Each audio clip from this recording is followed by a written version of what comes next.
Hey everyone, let's start with the doctor from ancient Egypt.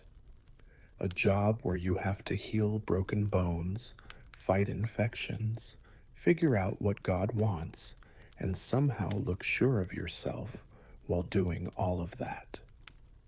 Before you get too comfortable, please take a moment to like the video and subscribe, but only if you really like what I do here. Please leave a comment telling me where you are and what time it is for you. It's always interesting to see who is joining us from all over the world. Now, let's turn down the lights and get ready for our journey tonight.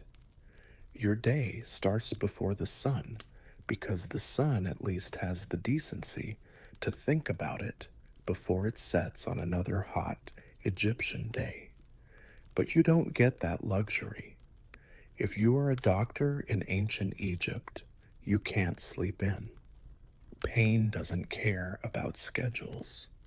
Fever doesn't care if you need to rest, and childbirth will definitely start at the worst possible time.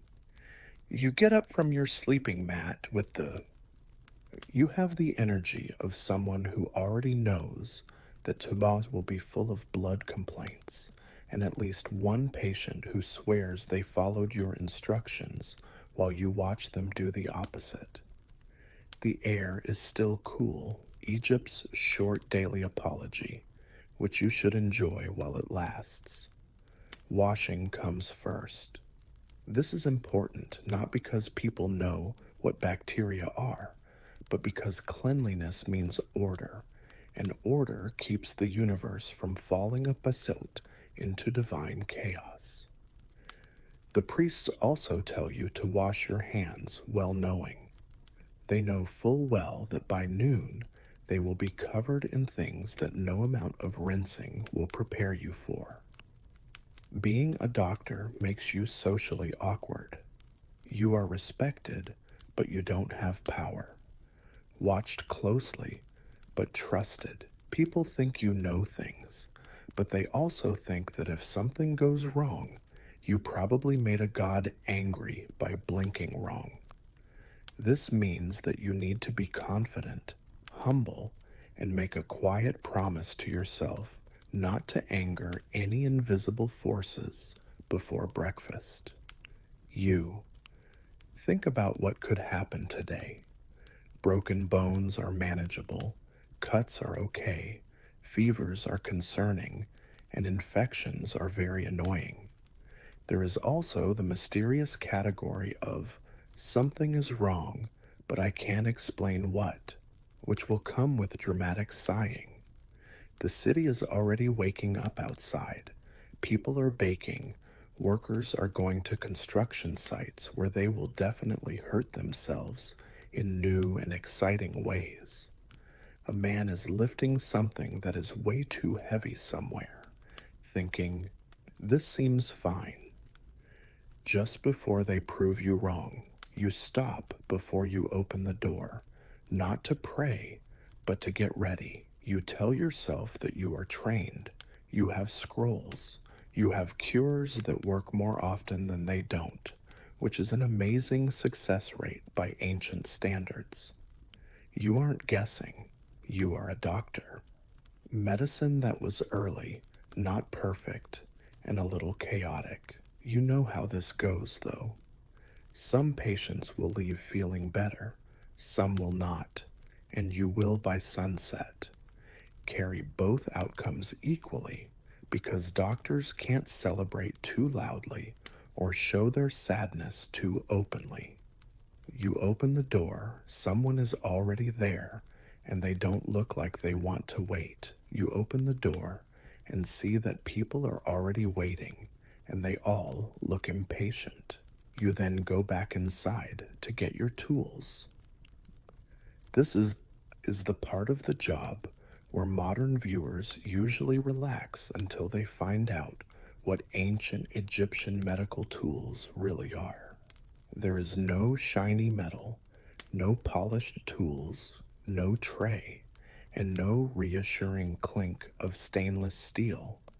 Instead, you use copper blades, wooden probes, linen bandages, stone pallets, and jars full of things that are best described as confidently experimental.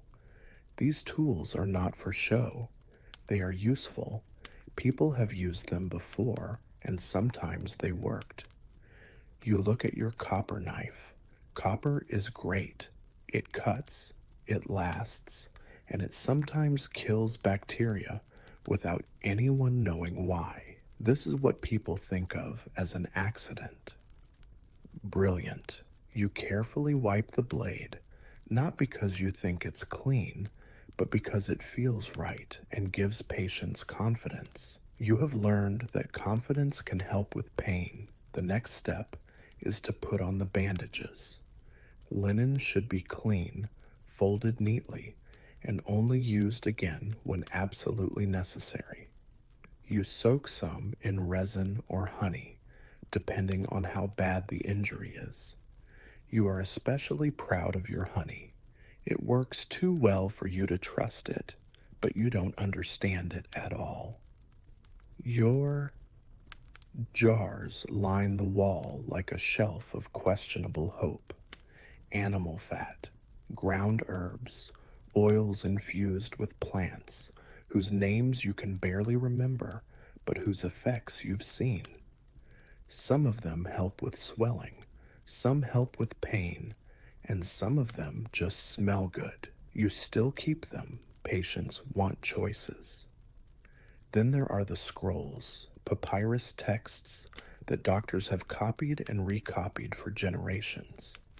They talk about symptoms, treatments, results, and instructions that were written down by people who have watched things go wrong.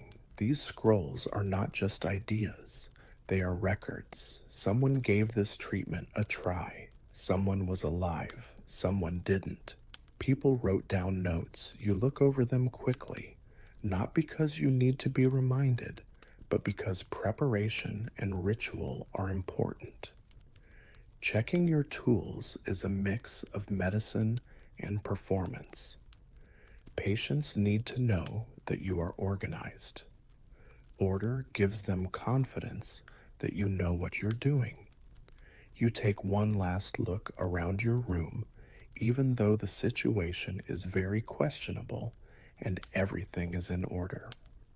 Workplace, it's ready. You are ready, or at least as ready as anyone can be, in a world where sickness is both physical and a change in mood from God. You breathe in, then you call in your first patient, hoping that they are bleeding in a way that you know how to deal with. Before you even finish sitting down, your first patient walks in. This tells you two things right away. First, this injury is bad. Two, this man has been waiting long enough to think that being polite is not necessary. He works with his hands, which explains the dust, sweat, and someone who has already tried to ignore the problem and failed. His arm is hanging at an angle that arms aren't meant to explore. This is bad news, but it's also good news. Bones tell the truth. There are certain ways that bones break. Bones don't act like they're fine while secretly planning to hurt you. You tell him to sit down. He doesn't sit down. He hovers, grimacing and breathing carefully, as if moving too quickly could make his arm fall off completely. You slowly look at the limbs, pressing, and turning just enough to make sure what you already know. He hisses through his teeth. You nod in agreement. This is what people used to call bedside manner. It's clear what the diagnosis is: a broken bone, not a shattered one or a compound one. This is a good start to the day for you in your line of work. You talk about what will happen next in a calm voice. This is very important. The body works better when the mind thinks it is in good hands. Also, patients who are scared and patients who are flailing make your job harder. You say a short. While making the splint, say an incantation. The words are familiar, traditional, and make you feel better. They aren't strictly necessary for the bone, but they are very important for everyone else in the room. Then comes the part that no one likes. You pull. The arm goes back into place with a dull, wet sound that makes everyone stop and think about their choices in life. The worker gasps and then slowly exhales, as if his soul had left for a moment and then decided to come back. You don't say you're sorry. Apologies make people doubt. You just keep working.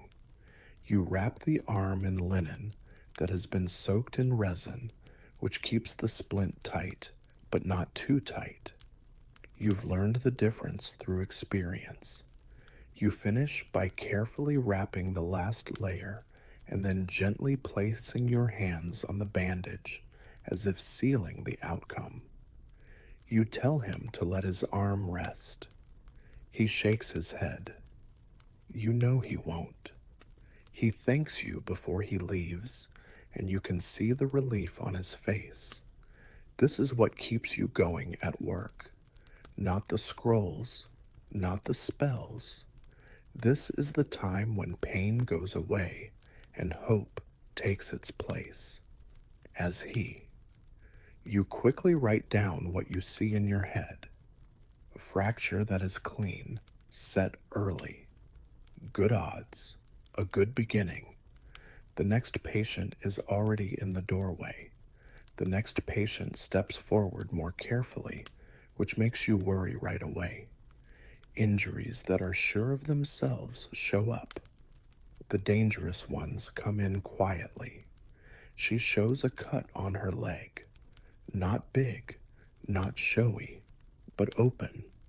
The kind of injury that seems easy to deal with, but ends up ruining everyone's week. You lean in closer to look at the edges. Swelling, heat, and redness. These are signs. You know what it is, even if you don't have a word like infection to say under your breath. This is the kind of case that shows the difference between luck and skill. You clean the wound very well with wine. It hurts. She jumps. You don't say sorry. Pain means the area is still alive, which is a good sign. The wine cleans her leg by getting rid of dirt, dust, and anything else that might have gotten stuck there. You are careful with your work because you know that what you take away now could mean the difference between her walking away or coming back much worse. Then honey comes. You put a lot of it on the wound and watch it settle. One of your small miracles is honey. You don't know why it works, but you do know that wounds heal faster when you put honey on them. This is enough. You don't need to understand medicine. It needs results. You add herbs based on what you know, not what you believe. These help with swelling, irritation, and smell like medicine. The smell is important. Patients believe things that smell like work, as you wrap the wound in linen and speak softly to reassure the person. You also say a short spell, not because the wound needs magic, but because fear makes people tense, and tension slows healing. The honey does the real work, but the spell gives the patient something to believe in. You tell her to keep the wound clean, dry, and covered. She shakes her head. You think she will try her best. She knows what's at stake, unlike the worker with the broken arm. This is the time you hate the most. After she leaves, You don't have full control over the outcome anymore. People will blame the gods if the wound gets worse. People will praise the treatment if it works. You will accept both with professional silence. You clean your hands again, carefully and methodically, as she leaves. Don't rush this part. If you let them, wounds will come back. You look at the door. Another patient is waiting. This one is looking up. In Egypt, if the next patient squints before you even ask what's wrong, that's usually a strong sign. The land is bright, dusty, and not forgiving. The wind blows sand, stone, and water into places where they shouldn't be, and the sun shines on all three with equal enthusiasm. Eyes hurt all the time. He sits still, blinking as if every move might hurt his face. You tell him to open his eyes wider. He doesn't like this request. You lean in closer to look at the redness, swelling, and light discharge. You aren't surprised by any of this. If anything, you're surprised that more people can still see. It's common to get eye infections, always there and very annoying. They don't kill very often, but if you ignore them, they can ruin days, weeks, and even lives. People like to pretend that problems will go away on their own, so ignoring them is common. Not very often, you mix copper salts with honey to make an ointment. The copper is helpful. The honey works. It's still a mystery why they help, but the results speak for themselves. You stir carefully, making sure the mixture looks serious and in charge. When you're about to do something, how you present it matters. To put something on someone's eye, you tell him that it will hurt. He bravely nods. It hurts no matter what. He flinches, grabs the edge of the stool, and says something that could be a prayer or not. You put the ointment on with great care. Too much makes things worse. Not enough makes people unhappy. You want to be sure of yourself. You tell him not to rub his eyes.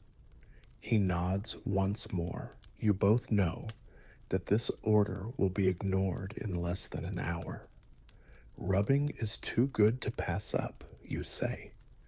You have to do it anyway because it's your job. You also say a short spell. This has two uses. One, it makes the patient feel better by letting them know that divine forces are at work.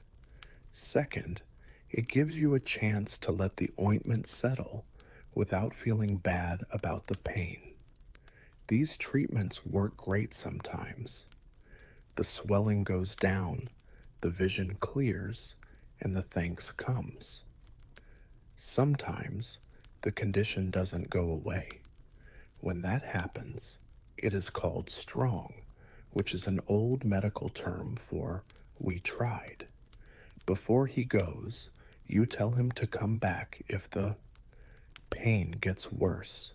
He agrees. You think he will wait too long because hope and denial are strong friends. After he leaves, you wash your hands and tools again. Eye work needs to be clean, even if no one knows why. You look at the door again. Someone is clutching their stomach. The day isn't getting any slower. The next patient comes in holding their stomach, which is a very common but not always good sign. Stomach problems were a common part of life in ancient times. If someone isn't, if they are coughing, bleeding, or squinting, they are probably sick. You ask him to sit down. He does it slowly, as if moving too quickly might make his insides fall out. He goes into great detail about the symptoms. He felt cramping, pain, and a deep sense of betrayal by his own body. You listen carefully and nod at the right times. This is an important part. People feel better when someone seems sure about how bad they are feeling. The reason is not usually a mystery. Too much beer, bread that had been in the cupboard for too long, water taken from a place that shouldn't be named. Sometimes all three of them. Egypt has a lot of food, but it also has a lot of chances to regret what you ate. You look at your remedies. Curing stomach problems is less about finding a cure and more about finding balance. Herbs to calm the stomach, instructions to rest, and advice to stay away from certain foods that the patient will definitely eat again tomorrow. You make a mix that is meant to calm rather than punish, which is already better than some older customs. You tell them about the treatment. With care, you tell him to drink the mix slowly. You tell him not to eat heavy foods. You tell him to take a break. He nods, which makes it clear that he plans to do one of those things, but only for a short time. You also say a short prayer, not because the stomach needs God's help, but because stomach pain makes people anxious, and anxiety makes stomach pain worse. You have seen this happen many times, even if you don't have a scroll that explains it. You tell him to come back if the pain gets worse as he leaves. Gets worse. He thanks you for the answer, even if it is. Your bread betrayed you. You wash your hands again. Be careful with stomach cases. They also need time. Some get better quickly. Some stay. Some come back after the patient ignores all of your advice and drinks beer with friends that might not be safe. You look over at the door. Someone else is waiting. This one looks uncomfortable, which could mean either fever or shame. Maybe both. You breathe. The day goes on. The next patient stops at the door, which is a clear sign that this is not an easy case. People with straightforward injuries walk in with confidence. Magical ones float. He finally moves forward and speaks more quietly, as if the illness could hear him. He goes into great detail about his symptoms: tiredness, weird dreams, and a feeling that something is wrong, but not being able to put your finger on what it is. Nothing hurts right now. Nothing looks broken. Everything seems wrong. This is the time when medicine politely gives the problem to religion and says, "You take this one." You don't say anything while they talk.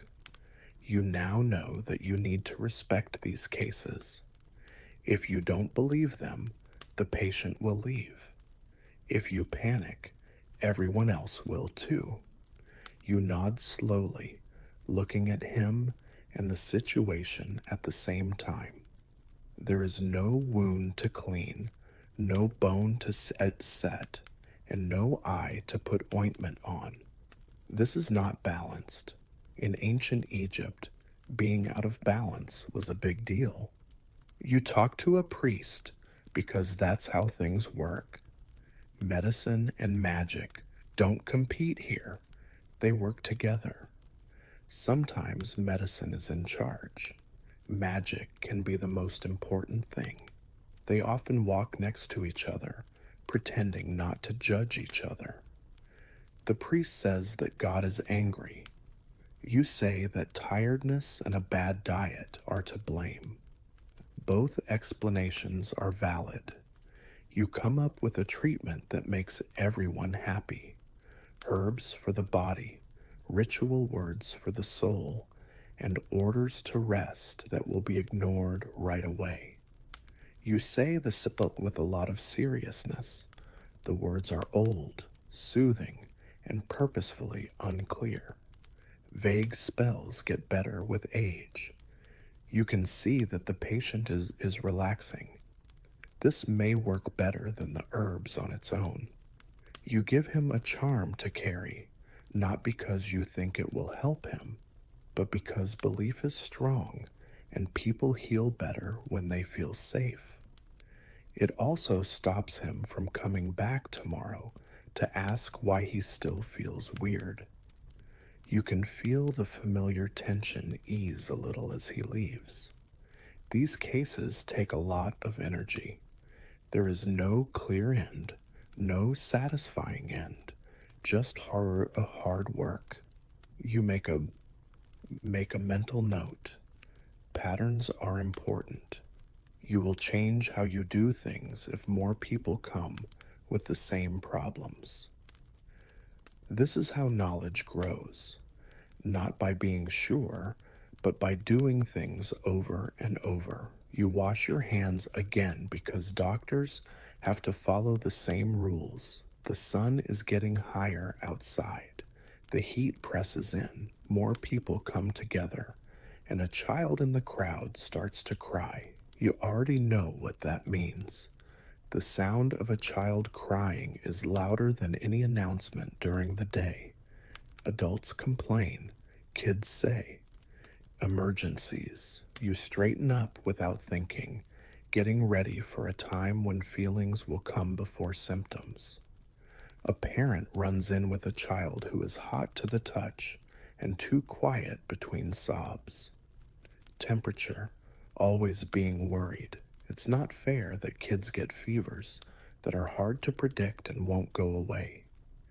You put your hand on the child's forehead and feel the heat coming back at you like a warning. You look closely, breathing, skin, and eyes. You ask questions in a kind way. How long has this lasted? How long did it last? What did the child eat? Has anything changed in the last few days? The parent answers quickly, nervously, and sometimes contradicts themselves. This is normal. Fear makes it hard to remember things. You make a treatment that will cool and calm you down. It has light herbal mixtures and gentle applications, and nothing harsh. Kids are not little adults. You learned this the hard way.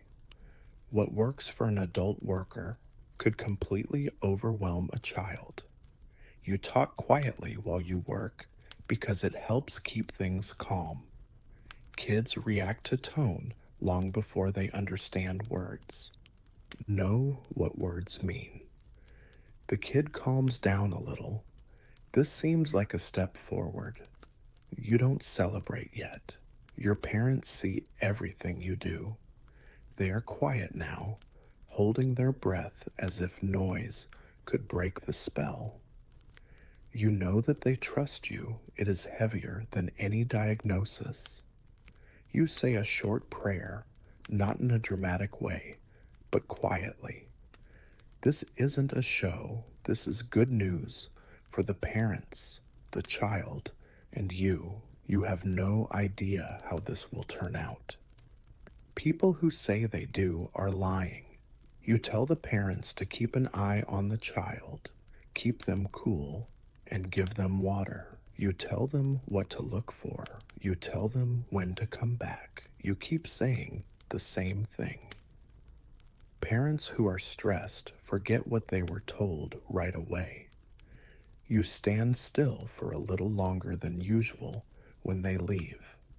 Child cases don't go away. They stay with you all day, living in the back of your mind. You wash your hands again, this time slowly and carefully. This isn't a habit. It is grounding. The crying has stopped outside. This is. For now, that's fine. You look at the door for a second. Another patient is waiting. This one smells like animals, which is usually a sign of trouble. Before the next patient talks, he or she introduces themselves. He smells like animals, sweat, and a life spent making choices that seemed right at the time.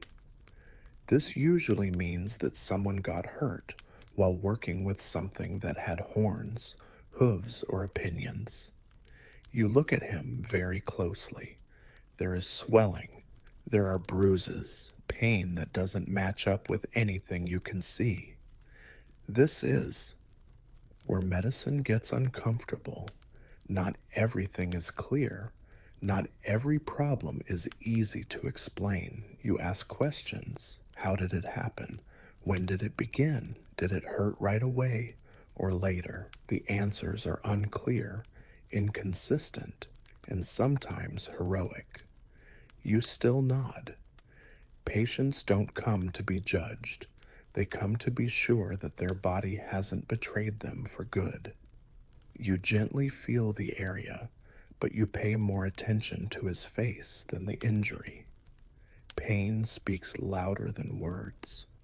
Nothing seems broken. Nothing feels broken, but something isn't right.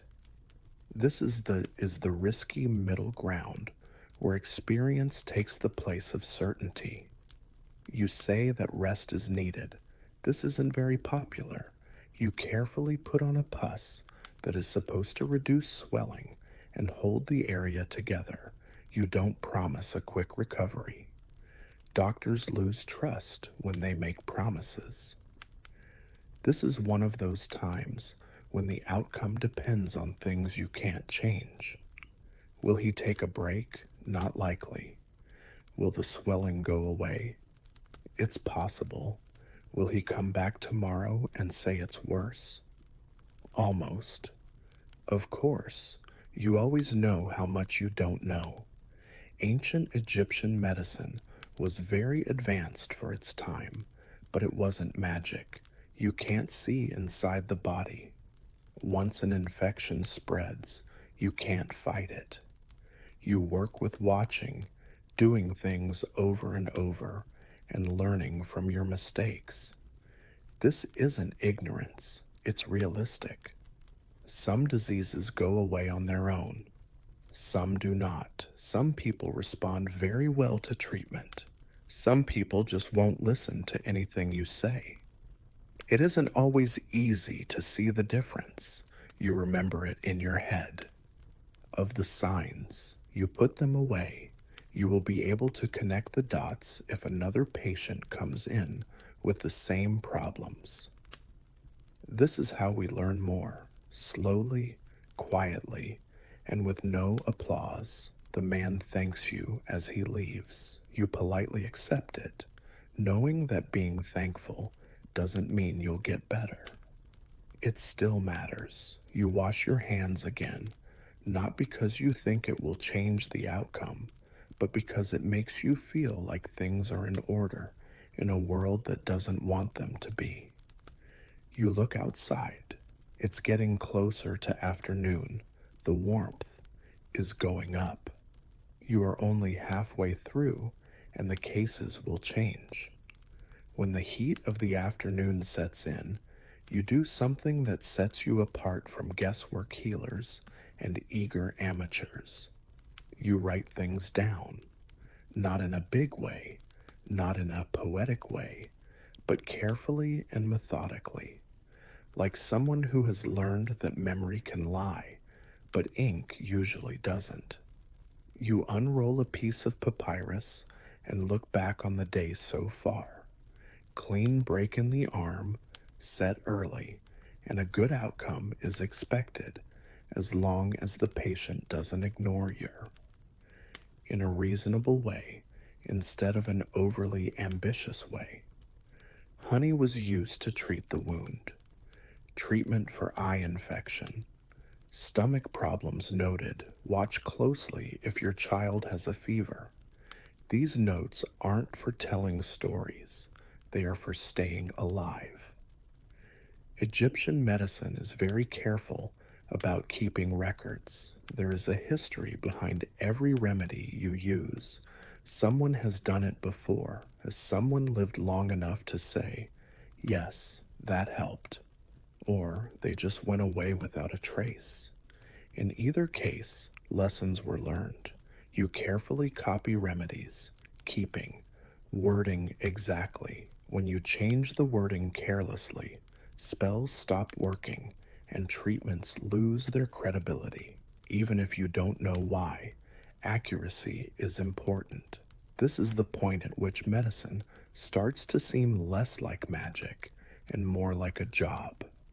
You see patterns. Honey helps some wounds heal faster. Some fevers get better when they are cooled down. Bad beer and bad decisions always lead to certain stomach pains. You don't have any ideas. You have seen things, and observations are strong. Also, writing gives you a chance to catch your breath. People who are sick are loud. There is no noise on a paper. Ink doesn't give you new symptoms in the middle of a sentence. For a short time, you are alone with your thoughts, your notes, and the comforting thought that you have everything under control. You stop every now and then to sharpen your reed pen. You blow away the fibers and think about how something so small can have such a big effect on how well future doctors understand things today. Someone took the time to write instead of rushing to the next thing, so knowledge lives on. Emergency. You look up every now and then. The door is still open. People come and go. The day doesn't wait for paperwork, but you keep going anyway, because this slow buildup of experience is how medicine moves forward, even when no one notices. When you're done, carefully roll up the papyrus and put it away. These notes could be useful to you tomorrow, next season, or even after you're gone. That thought makes me feel better.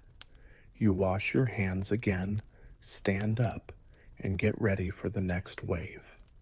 The afternoon is not done with you yet. The work changes as the afternoon goes on, not in difficulty, but in tone.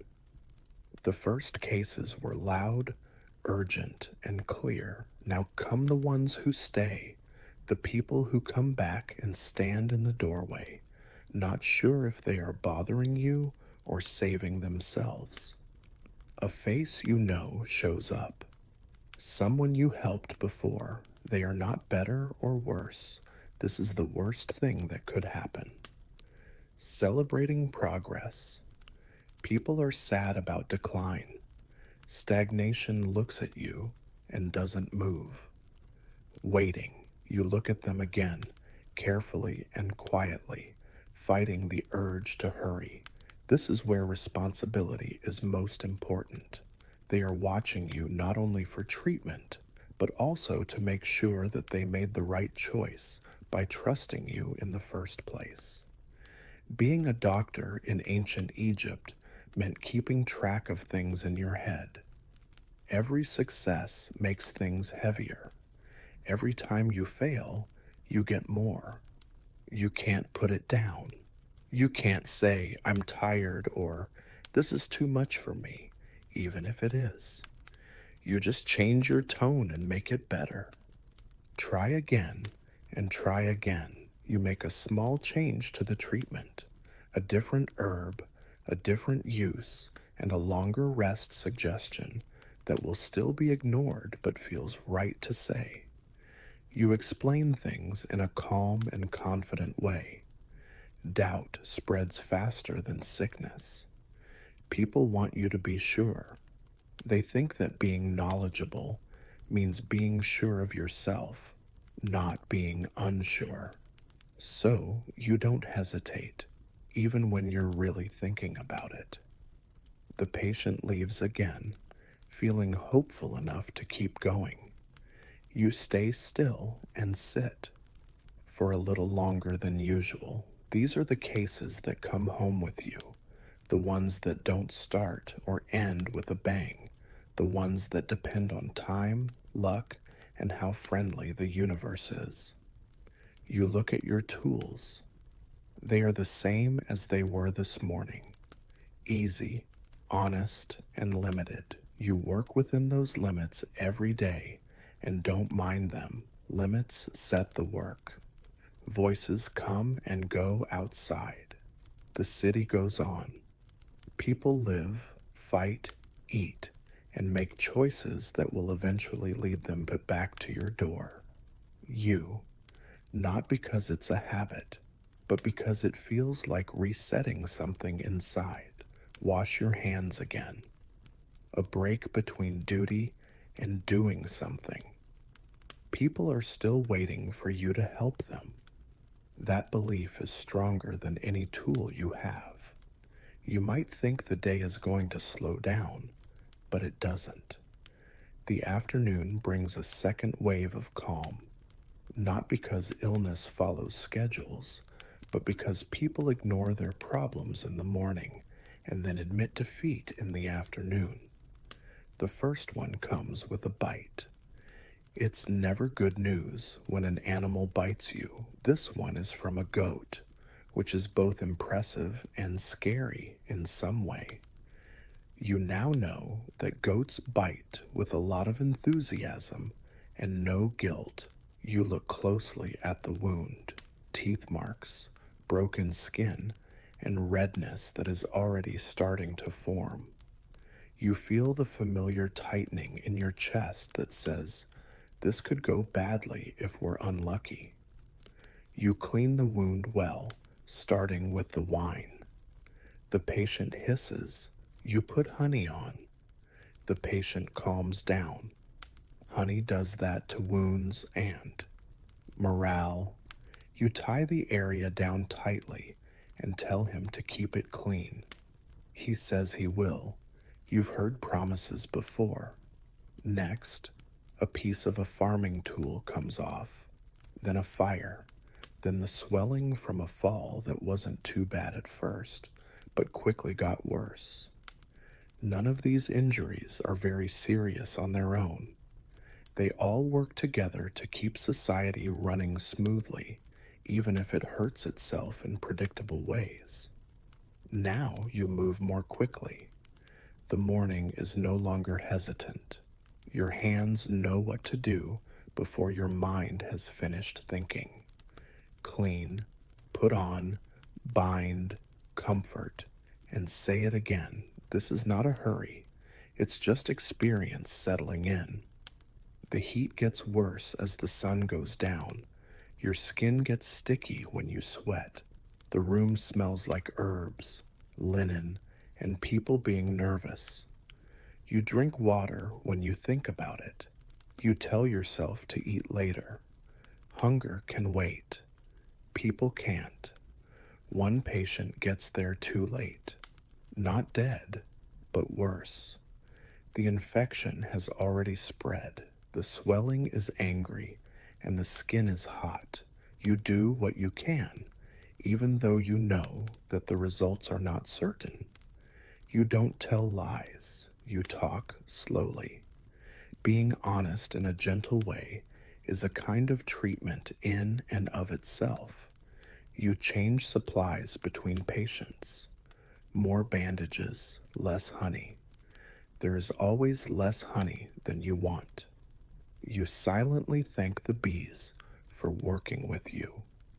The line outside is finally getting shorter. Voices fade away. Footsteps go away. You know you've been standing for longer than you should have. This time of day is very tiring, not because the work is hard, but because the stakes never change. Everyone is important in the same way. When you're the only choice, there are no small cases. You stop and lean against the wall as the last patient leaves. The rush is done, but the effects will happen overnight, and you'll hear about them tomorrow morning. As the flow of patients finally slows down, you do something that seems easy. You clean slowly and carefully, as if the act itself is part of the medicine. In ancient Egypt, cleanliness was not a choice. It is a rule. Order must be put back in order at the end of the day, or chaos will happily stay. You wash your hands again, even though you've done it a million times before. Water runs over skin that feels older than it did this morning. You scrub under your nails and rinse off dried honey, resin, and anything else that the day left behind. You don't know much about microbes, but you know that clean hands feel good, and that's important. Next, you clean your tools. Wipe the copper blades carefully. Put the wooden splints back in place. Linen. Bandages are folded, sorted, and quietly checked to see if they can be used again without taking any risks. The jars are closed. Put the herbs back in their containers. There is nothing missing. Disorder leads to mistakes tomorrow. This process is calm and predictable. Tools work, but patience doesn't. You also do little things. Nothing big or showy, just a quiet thank you and a short prayer to the gods. No begging or bargaining, just recognition. The day could have been worse. That's something to think about. In Egyptian thought, cleanliness is linked to mate, cosmic balance. You can't control what happens, but you can control what you do. Instead of ending the day in chaos caused by exhaustion, you can do it in order. That means more than it seems. The noise outside gets quieter as you work. The city changes as night falls. Lower your voices, slow footsteps. Someone is cooking somewhere. Someone else is regretting a choice they made that will bring them back to you tomorrow. You sit for a moment, not fall down. Sit down. There is a difference. You stretch your hands, roll your shoulders, and feel the day's weight settle in. Not overwhelming, just there. This part of the job is not visible. No one says thank you for clean tools. No one claps for linen that is folded, but what you do now will determine how well you do tomorrow. You finish, stand up, and look around your work area. It is ready once more. Reset, and you're good to go. The day is almost over, but before you can rest, you need to think, because the mind doesn't turn off easily like the body does, and you still have one more thing to deal with. The world gets quieter as night falls, but your mind doesn't follow the rules. Thoughts tend to move around even when bodies are at rest. You sit by yourself for a moment, letting the sounds of the city fade into something you can handle, and think about the day you just had. Some people were more patient. You can sense it. The worker with the broken arm won't be in too much pain when he goes to bed tonight. The woman with the cut has a chance. The fever in the child might go down. These are wins, even. If no one tells them, you give yourself a small private nod. Not much going on. When doctors celebrate too loudly, they risk letting people down. Some cases stay on your mind. The swelling that could get worse. The infection that came too late. The patient said they would rest, but their tone made it clear that they wouldn't. Not yet are these failures, but they mean something. Medicine doesn't give you clean endings. It gives you chances and time to wait. You thank the gods, but not in the way. People think. This is not begging or making a deal. You aren't asking for the impossible. You are recognizing endurance, both yours and theirs, gratitude without expecting anything in return, and appreciation without illusion. You now know that hope is good, but being sure is bad. People think that doctors know what to do. You really just have tools, experience, and the willpower to keep going even when things don't go your way. That truth no longer lets you down. It keeps you grounded. You think about the trust that was put in you, how easily people come into your space, show you their pain, and put you in charge of things you can't fully control. It makes me feel small. It makes you tired. It is quietly amazing. You also think about tomorrow because it will come. There is always one, but not always. More times when you have to look confident while thinking things through, more decisions, and more patience. The work never really stops. It only stops for a short time.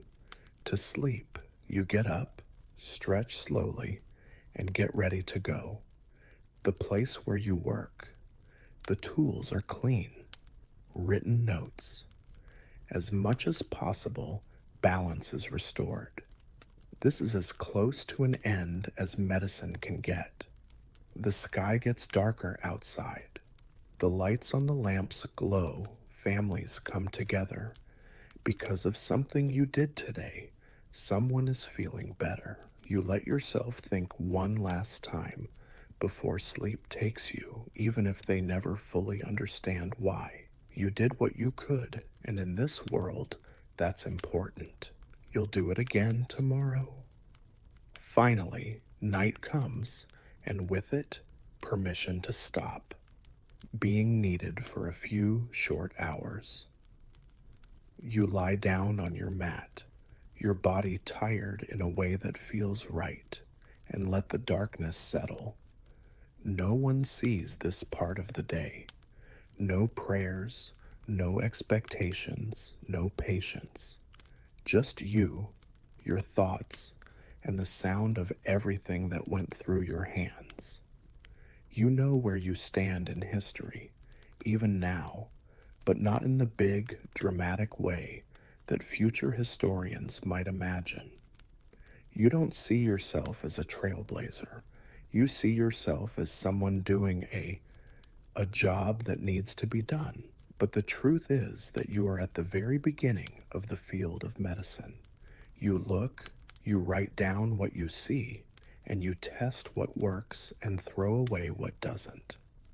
Even when superstition is all around you, you trust your own experience more than it. You don't see the body as a scary mystery. Instead, you see it as a system that is flawed, fragile, and often surprisingly strong. This doesn't give you all the power. Not at all. Some patients won't get better. Some diseases will go against everything you know. And tomorrow, when someone arrives too late or suffers too much, you'll feel that familiar knot in your chest again. Medicine can't help you when you're helpless. It shows you how to deal with it. But you still make a difference, not through miracles, but through doing the same thing over and over, by being there and taking pain seriously, even when the answers aren't clear. You smile faintly at the irony of refusing to give in to chaos, even when it's loud, pushy, and wearing a convincing disguise. People will call what you do primitive thousands of years from now, but they will still benefit from the foundation you helped build.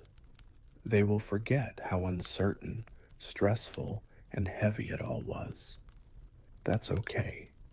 They will remember the progress. You close your eyes, knowing that someone will wake up healthier tomorrow because of you. Someone else will just feel less scared. Both results are important. Sleep comes slowly, but honestly, because you weren't a magician today. You weren't a priest pretending to heal. You are not guessing.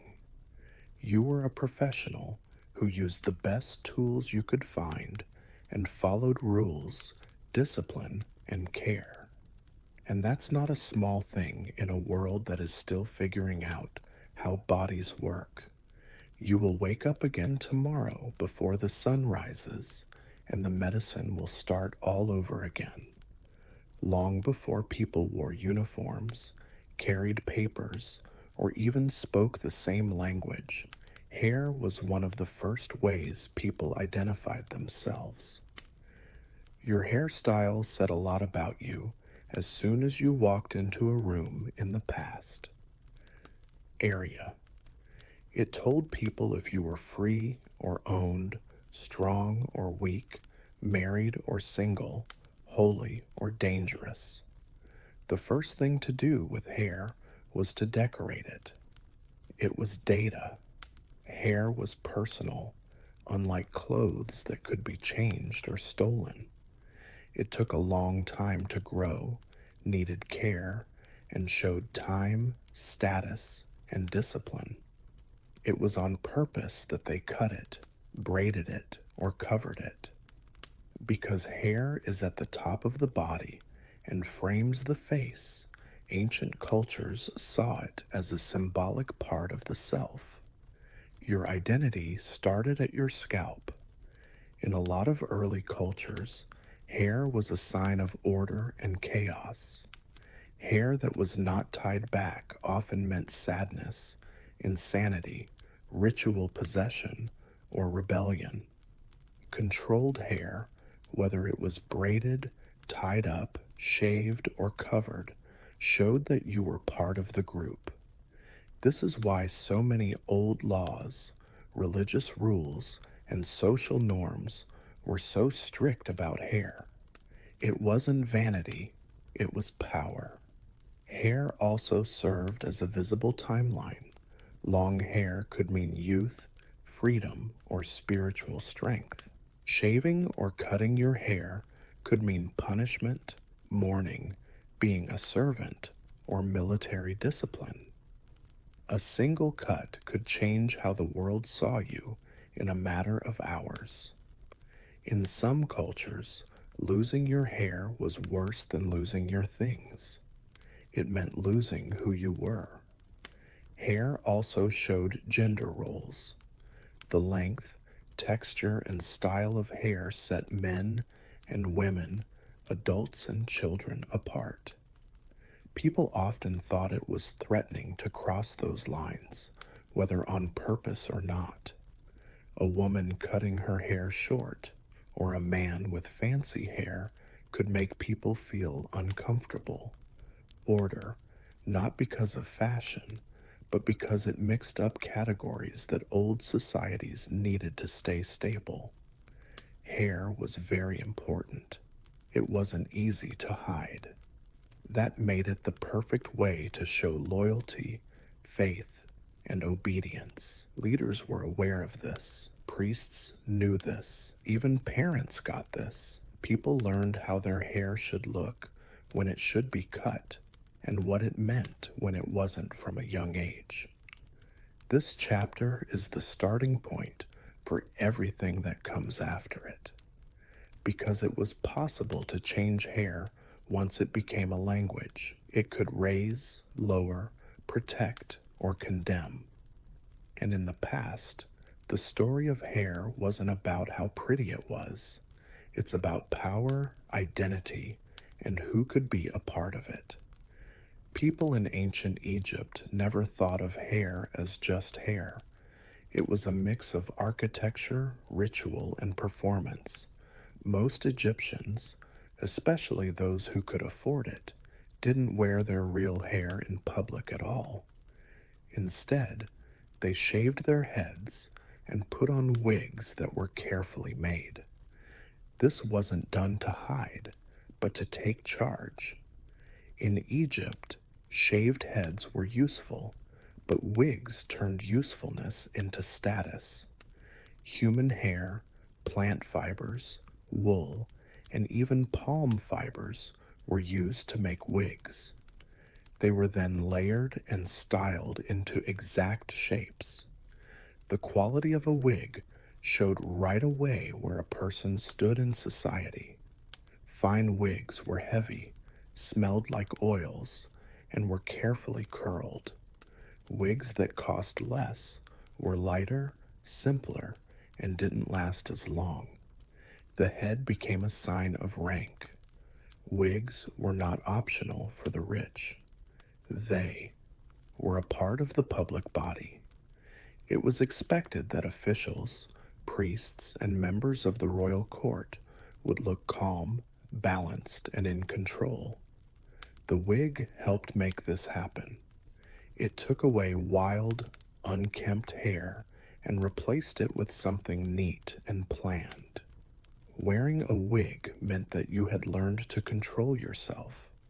Priests took this reasoning even further. Before going into temples, a lot of people shaved their heads and bodies. People thought hair was a mix of animal and earthly things. Taking it away was a way to clean it. A smooth scalp meant being close to God. In this case, being hairless was a sign of spiritual discipline, not shame. At the royal level, hair became a clear form of propaganda. Pharaohs often wore wigs that were styled in a certain way and ceremonial headdresses. They weren't supposed to look real. They were supposed to look like they would last forever. The hairstyle stayed the same, no matter how old, how sad, or what was going on. It made the ruler seem like he was always there, never changing, and blessed by God. Both wore fake beards that were attached and braided. Male and female leaders used their looks to show that they were in charge. Interestingly, children were marked in a different way. Many rich kids had shaved heads with just one side lock of hair. This hairstyle made it clear that you were young and needed help. Cutting the side lock was a sign that the person was becoming an adult and taking on more responsibility. Hair was once again a social signal, not a personal choice. In Egypt, hair wasn't a way to show who you are. It was about doing your job right. To wear the wrong hair in the wrong place was not a mistake in style. It was a mistake in social behavior. The Egyptians also used wigs to show one of the first times that hair was used to build power instead of just look like it came from nature.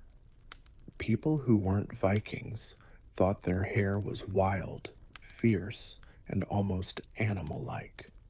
Long beards, braided hair, and dramatic styles helped make the Viking look like a wild warrior from the north. But this reputation hides a more quiet truth. Hair from the Vikings was not messy at all. It was planned, kept up, and very meaningful. Archaeological discoveries, comb, findings, and modern accounts all lead to the same conclusion. Vikings were very concerned about their appearance. Combs were one of the most common personal items found in Viking graves. They were sometimes buried with weapons. It was common for people in the early Middle Ages to wash their hair every week, which was a lot more often than usual. Braiding wasn't just for looks, it served a purpose. Braids kept hair out of the way, while working and fighting kept lice away and kept hair from getting tangled on long trips. But braids also had a meaning for long hair and full beards on men were signs of strength, maturity, and honor. A slave or a man who had done something wrong might have his hair cut short to show that he was ashamed. If you lost your hair, you lost your dignity. Warriors did their hair before battle, not just to scare their enemies, but also to get into the right frame of mind. Hair became a part of the ritual of getting ready. Women's hair sent even stronger social messages. Unmarried women usually wore their hair down or with a light style, while married women braided, tied, or covered their hair. Hair. These styles showed availability, loyalty, and household status without saying a word. Hair was a clear way to go against society. It could make people suspicious or ashamed if you wear it wrong. The wild Viking look was partly planned theater, which is interesting. Foreign observers, especially Christian chroniclers, made the Vikings look different to make them seem more different. The Vikings knew about this reputation and sometimes used it to their advantage. Long braids, shaved sides, and big beards could make people look scary and dominance, especially during raids or talks. Hair turned into a form of psychological warfare. Hair was once more used to mark children. Boys and girls wore simpler styles, and their hair got longer as they got older. When a person became an adult, they often got a new hairstyle to show that they were ready for marriage, war, or taking on more responsibility. These changes were not made lightly. They were public signs of growth. What looks like raw nature at first glance is actually controlled identity. Viking hair was clean and well kept. Ferocity, order, and intimidation. It let people show strength without talking and feel like they belonged without having to fill out forms. In a world where word of mouth was faster than written records, hair helped people know exactly what kind of person had come when a Viking walked into a room or got off a ship. Hair was a political issue in ancient Rome. It showed not only one's social standing, but also their moral character, civic virtue, and loyalty to the state. The Romans thought that a society that worked well needed bodies that worked well too, and hair was the most important part of that belief. To look Roman, you had to wear your hair right. For Roman men, power was in being simple. Short, neat hair showed that you were serious and disciplined. People who styled their hair too much were thought to be foreign, decadent, or morally weak. A good Roman man kept his hair neat and simple, which reflected the Roman ideals of self-control and rationality that defined masculinity.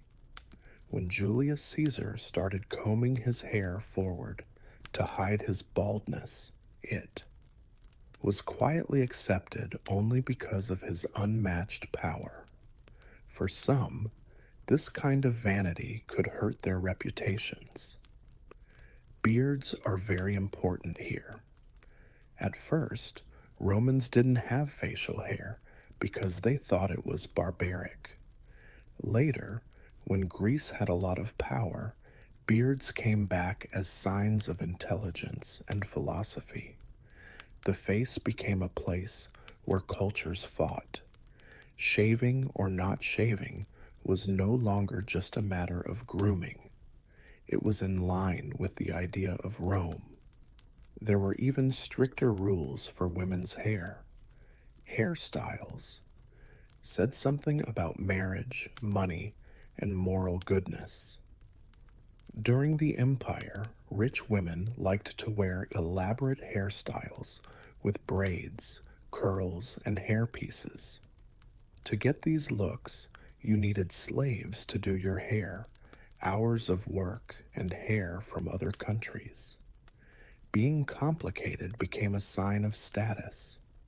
The more complicated and higher the hairstyle, the clearer the message. This woman was one of the best.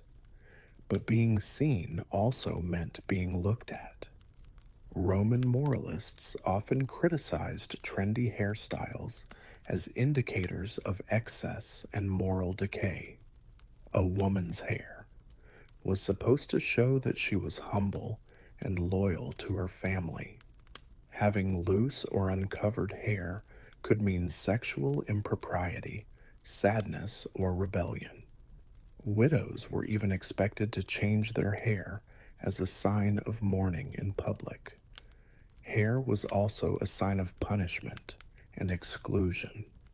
It was common for slaves to have their hair cut or shaved so that everyone could see their status right away. Cutting the hair of criminals and adulteresses was a way to humiliate them in public. In Rome, taking someone's hair away was a faster way to take away their dignity than any legal document. Maybe most. It's an interesting how quickly hair changed during a crisis. When they were sad or there was political chaos, Romans let their hair grow wild. The body lost its order before it went back to the streets. After things got back to normal, hair was cut again. Back then, hair wasn't a private thing in Rome. It was a public statement of morality, obedience, and belonging. Wearing it wrong wasn't a rebellious style, it was a threat to society. In ancient and early classical Japan, hair was considered a moral extension of the body than just a physical trait. It showed how disciplined, hierarchical, and connected to society a person was. Japanese traditions were more about control, restraint, and continuity than cultures that focused on cutting or reshaping hair. Hair wasn't meant to yell, it was meant to show that you were refined. Long hair was common in Japan for a long time, especially among the upper class. Both men and women let their hair grow, and they usually kept it straight and well groomed. Length itself had meaning. Long, healthy hair showed self control, family ties, and stability. Cutting it for no reason could be seen as a way to break up society. People didn't change their hair on a whim, it was changed on purpose. Court women are the best example. Women of the upper class had hair that was very long, sometimes all the way to the floor. This wasn't practical, and that was the point. The length said something about free time, status, and not having to do manual labor. To keep hair like that, you needed servants, oils, combing rituals, and constant attention. Hair became a visible sign of wealth and taste. Men's hair also had strict rules. The style changed depending on your rank, job, and time period, but the main idea stayed the same. Hair must show order. Some hairstyles showed that someone was an adult, while others showed that they were young or in service. People often made a ritual out of styling their hair, taking their time and being careful. Grooming that was rushed or sloppy showed a lack of morals. Religion added another level. In Buddhism, shaving the head represented the rejection of worldly attachments. When a man or woman became a monk or nun, cutting their hair was not just a sign. It changed everything. Identity was lost one strand at a time. The head became a clear sign of spiritual withdrawal. This action was very important because hair was such a big part of who people were and how they saw themselves. Hair could also be a sign of shame. Cutting one's hair outside of accepted ritual contexts could mean punishment or shame. Because hair, it represented continuity and self control, So taking it away changed that story. The person looked like they had fallen out of line with what society expected of them. The quietness of Japanese hair culture is what makes it unique. There wasn't much focus on showing off or scaring people.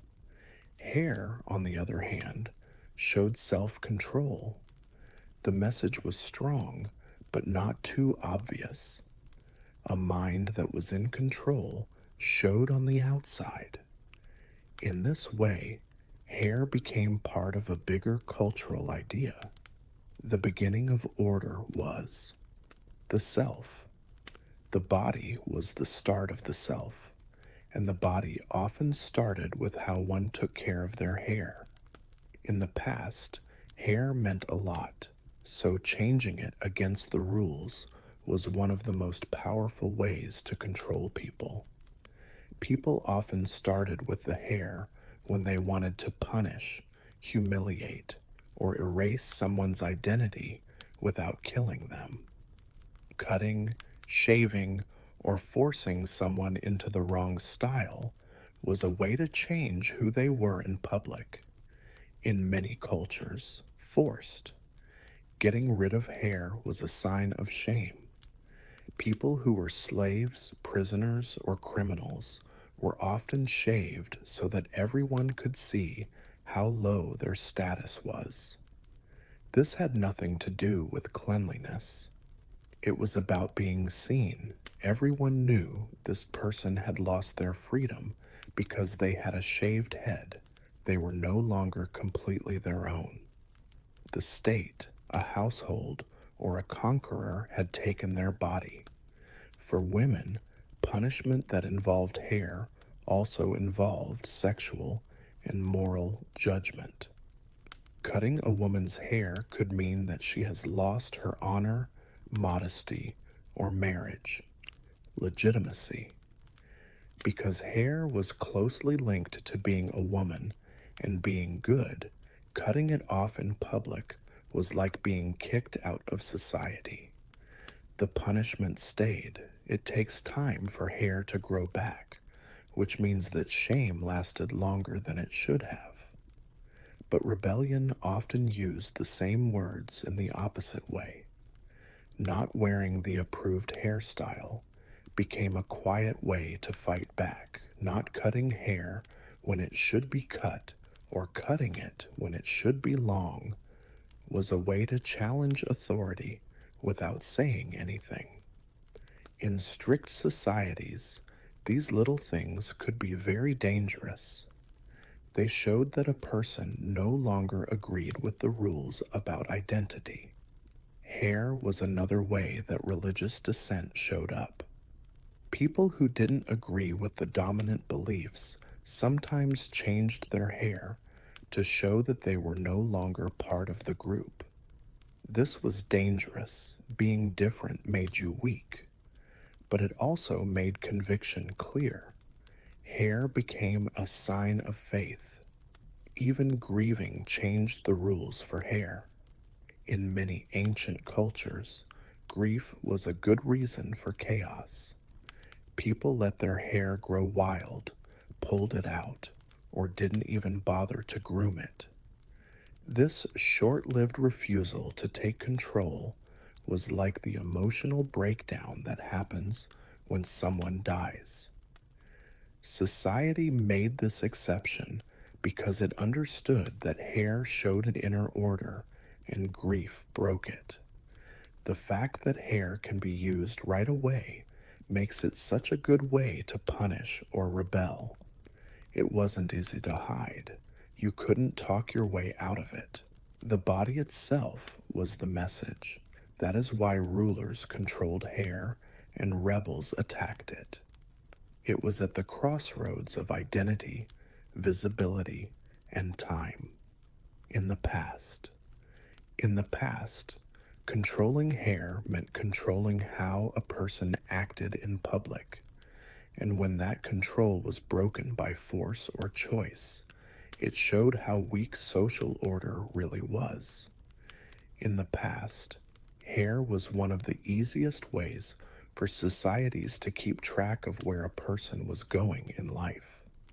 Visible changes in hair often marked important events in a person's life, such as childhood, adulthood, marriage, maturity, and even approaching death. A single cut could mean that someone had crossed a line and could never come back. Children's hair was not often treated the same way as adults. In many cultures, it was left unstyled, partially shaved, or marked with unique locks.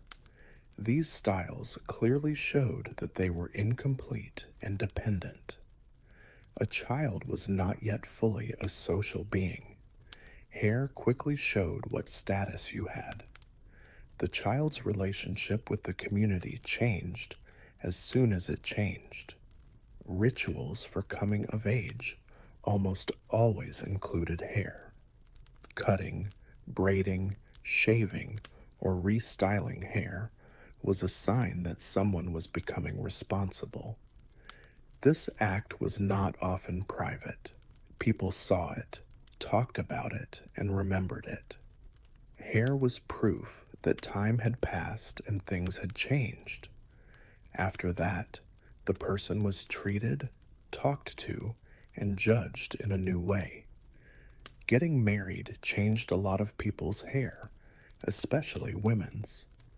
Hairstyles often changed from loose or young styles to more controlled, bound, or covered styles.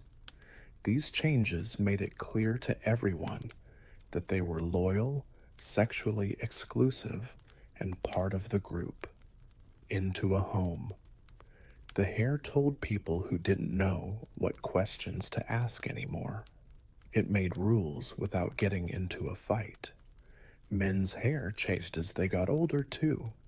Beards, in particular, were often seen as a sign of maturity and power. Some people might see a man without a beard as incomplete or untested, while a man with a full beard might be respected. When hair got thinner or whiter with age, it meant something on its own. In some cultures, gray hair meant experience, endurance, and being close to wisdom or decline. People sometimes changed their hair on purpose as they got older. Older people might stop styling their hair or let it grow naturally, since they don't want to compete with young people. In some cultures, not taking care of your hair was not seen as a failure, but as acceptance. Identity got weaker as time went on. People even thought about death through their hair. Older people might cut or style their hair differently as a way to get ready. People who were mourning changed their hair to show how death had broken them. Once. Again, hair kept track of the most important changes in life. Hair served as a living timeline across cultures. It changed when the person's job changed. It made the body show the time. And in places where there were no clocks or birth certificates, hair helped people figure out where someone was in the long journey of life. In ancient times, hair was one of the quickest ways to tell who didn't belong. Long before people heard accents or saw customs, hair showed that they were different. The length, texture, and color of, and how they dress could make someone look foreign, suspicious, or dangerous right away. Hair became a line that could be seen. Every culture had its own idea of what normal hair looked like, so anything that didn't fit that idea stood out. For instance, Greeks and Romans often talked about people from other countries by their hair. Too long, too wild, too curly, too fancy. These descriptions weren't fair. They made outsiders seem too much, rude, or uncivilized. Hair became proof in a trial that wasn't spoken. This fear was mutual. People from other countries who moved to new places were often told to change their hair so they would fit in. Cutting it differently, shaving it, or styling it in a way that was common in the area was a way to stay alive. Keeping one's natural hairstyle was a risk of being bullied, left out, or worse. The scalp was often the first place where assimilation started. Conquerors knew right away how powerful hair was as a symbol. When empires grew, they often made rules about hair for the people they had conquered. This was not an accident. Making people give up. Traditional hairstyles made cultural memory less strong. It broke the visual connection between generations. A child who no longer wore their people's hair no longer fully carried their identity. Resistance, on the other hand, often stuck to hair like glue. Keeping traditional hairstyles became a way to quietly protest. Hair sometimes stayed the same, even when language, clothing, or religion changed because of pressure. It was harder to make laws and took longer to get rid of. A braid, a knot, or a curl could keep family history in plain view. Hair also helped people make assumptions about their enemies. People said warriors were scary, in part because of how they wore their hair, with spikes, braids, loose ends, or decorations. These pictures were blown out of proportion and shown over and over again until the hairstyle itself became a sign of danger. Fear became attached to looks rather than actions over time. Fear was closely followed by admiration, which is interesting. Exotic hairstyles could be both interesting and scary. Sometimes, elites wore hair from other countries, clothes that show off your worldliness or power over faraway places. Once someone was in charge, what started as fear could turn into fashion. In this way, hair was on the edge of identity and bias. It showed who was a part of the group and who wasn't, who was known and who was suspicious. In ancient societies that cared a lot about order, hair helped people tell the difference between us and them. A lot of the time, before a single word was spoken, people in ancient times didn't just see the present when they looked at hair, they also saw the past and the future, stacked on top of each other. Hair held memories. It kept traditions alive even after rulers died, borders changed, and languages changed. Even though buildings fell down and books were lost, hairstyles often lived on, quietly passing from one generation to the next. Hair traditions were different from laws or monuments because they lived on the body. Parents did their children's hair the way they had learned how to do it. When styles went too far, older people would tell younger people to stop. This way, hair became a way to learn without saying anything. You found out who. You could tell who you were by how your hair was cut, tied, or touched. People passed on memories through their hands, not through books. This is why hairstyles often stayed in style long after the cultures that made them went away. Some braids, knots, or rituals stayed the same even after a culture was taken over or fell apart. They became pieces of identity that fought against erasure. People who don't know them might think they are habits. They were anchors for people in the culture. A hairstyle that someone is used to could bring them back to ancestors they never met. Hair also held memories of the past, scars on the changes in texture, uneven growth, or scars on the scalp told stories of illness, hardship, or survival. The body was like a library for people who lived a long time ago. Hair marked different times in life, like when someone died or when things were stable. It was sometimes hard to cut it because it meant letting go of memory.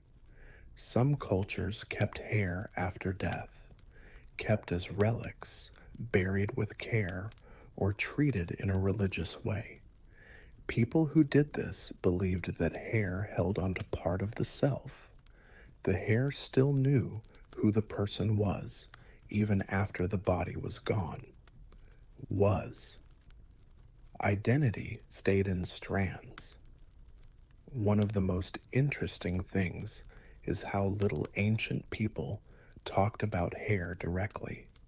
It was important, but it was everywhere, so it wasn't in language. People understood what it meant without needing to explain. Everyone knew what some styles meant. That common understanding gave hair its strength.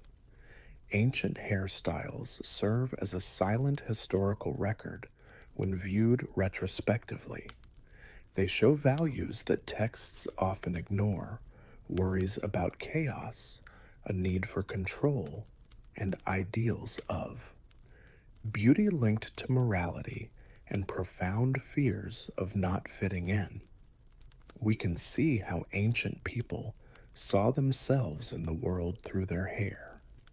In the end, hair was never just a thing to wear. It was a living symbol that grew, changed, and remembered. And in the ancient world, identity literally took shape one strand at a time. People didn't think of Alaska as a prize in the middle of the 19th century. People thought it was a mistake that was going to happen.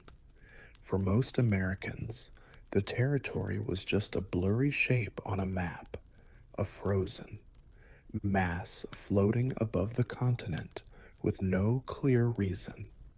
It was far away, strange, and very cold. There were no cities that people knew about, no farms that people could picture, and no roads that people could picture. It seemed like Alaska was more of a rumor than a place. The timing couldn't have been worse. The Civil War had just ended in the United States. It had hurt the economy, broken up the government, and left deep social scars.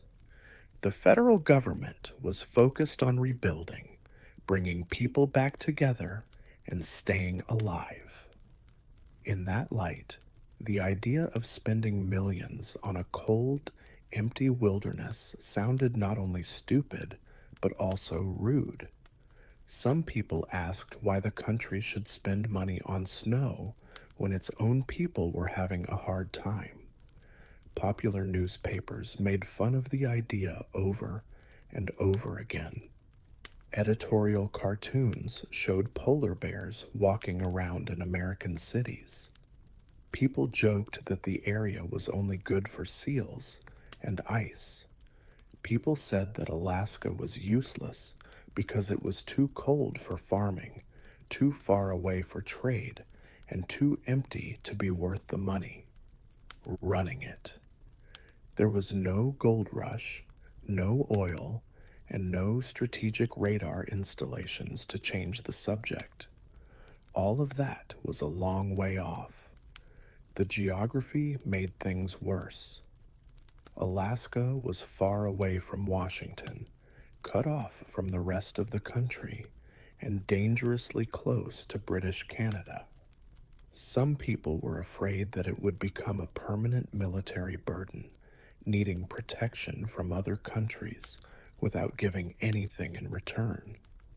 Some people were concerned that it would cause diplomatic problems with Britain at a time when the U.S. couldn't afford to get into another war with another country. The way people talked about Alaska showed how people thought at the time. People called it empty, barren, and desolate. Even though there were native people living there for thousands of years, their presence was mostly ignored in public debate. Alaska was not a home for Americans in their minds. It was an empty space, so when people started talking about getting the land, a lot of people thought it was a joke or a way to get people to stop talking about politics. No one saw yet Alaska as a chance. At that point in history, it was just a frozen question mark that most Americans were happy to leave unanswered. Americans thought Alaska was useless, but Russia thought it was becoming a bigger problem. By the 1860s, the Russian Empire no longer saw its North American lands as a good thing. Instead, they saw them as a bad thing that was too far from the center of power. It was hard to defend Alaska, and it was getting more and more vulnerable as empires started to clash. There has always been a small Russian presence in Alaska. There were a few trading posts, missionaries, and company outposts spread out over a huge and harsh area. Long, dangerous sea routes were needed to get them what they needed. It took months to talk to St. Petersburg. Russia didn't have the money to spare for a serious military defense, which would have required a lot of money. That fear had gotten stronger in the last few years. The Crimean War showed how weak Russia's military was, especially at sea. The power of the British Navy loomed large, and officials in Russia knew an uncomfortable truth. Alaska would be impossible to defend if there was another war. British troops in Canada, which is close by, could easily take over the land. There was a real chance that they would lose Alaska for nothing. Russia didn't see selling Alaska as giving up. It was damage control. It's better to sell the land to a friendly power than to let it fall into the hands of the enemy. The United States was still recovering from the Civil War, but it was growing quickly to the west. The buyer who is safest. Having good relations with the U.S. could also help keep British power in check. Economics had a part to play too. Alaska's main value to Russia used to be the fur trade, but it was losing value. Hunting too much had cut into profits, and keeping control of the land was no longer worth the cost. Alaska wasn't making any money, it was eating it. There was also a quiet plan. If Russia sold Alaska to the U.S., it would put U.S. land right next to British Canada. This would make it harder for the British to plan in North America and could hurt a rival without firing a shot. Geography was a weapon in imperial politics. So, while Americans made fun of the idea of buying Alaska, Russian officials were looking for a way out. They didn't think of Alaska as a frozen treasure chest. It was an open flank. The goal was not just to make money, but also to protect people, have power, and stop crime. Russia wasn't desperate when negotiations started, but it was clear what it wanted. Alaska was never meant to be a permanent colony. It was an experiment that had come to an end. And now Russia was ready to give it up before history made the choice for them. One man's willingness to risk his reputation was a big part of the deal that would change Alaska's future. The Secretary of State for the United States is William H. Seward. Seward was not swayed by what people thought. In fact, he often went right against it. While others saw nothing but frozen emptiness, he saw a long-term plan. This difference in vision almost ruined his political career. Job. Seward thought that the United States would grow beyond its current borders. He thought about oceans, trade routes, and global power instead of what people thought of him right away. For him, Alaska wasn't about what it was like at the time, but what it could be like in the future. It gave people access to the Pacific, was close to Asia, and was a strategic base in the far north. Seward saw Alaska as a piece on a much larger chessboard at a time when naval power and global trade were becoming very important. But this dream came with a lot of risk. Seward was already a controversial person because he had strong opinions and was not afraid to speak them. Pushing for the purchase meant getting involved in a cause that wasn't popular at the time, when people didn't want to hear about benefits that would happen in the future. A lot of people in Congress thought the move was foolish. Some people thought there was corruption. Some people thought Seward was more interested in his own legacy than in the good of the country. People talked about the deal quietly, often late at night. The price was set without anyone knowing about it. Quickly, but there was no guarantee of approval. When the deal became public, newspapers went crazy. Critics made fun of the purchase by calling it Seward's Folly and Seward's Icebox, which turned complicated geopolitics into jokes. Editorials said that Seward was out of touch and obsessed with expansion while the country was having problems at home. The backlash got worse because there was no immediate reason for it. There was no big discovery to point to, and there was no quick reward to shut up critics. Alaska stayed cold and far away and quiet. Seward had to defend a future that no one could see yet, but he kept going. He said that nations weren't built by being careful, but by looking ahead, that waiting for clear value meant getting there too late. His confidence made his opponents uneasy, but it also helped him seal the deal. The treaty passed by a small margin when it was finally approved. Seward won, but he was hurt. At the time, not many people thought he had won anything. History, on the other hand, was already quietly working in his favor, even though no one knew it yet, understood it. The purchase of Alaska was finished in 1867, but there wasn't much ceremony or excitement at the time. There were no crowds cheering, no big speeches, and no feeling that history was happening. The transfer of a territory bigger than most countries happened quietly, almost awkwardly, as if everyone involved wasn't sure what they were doing.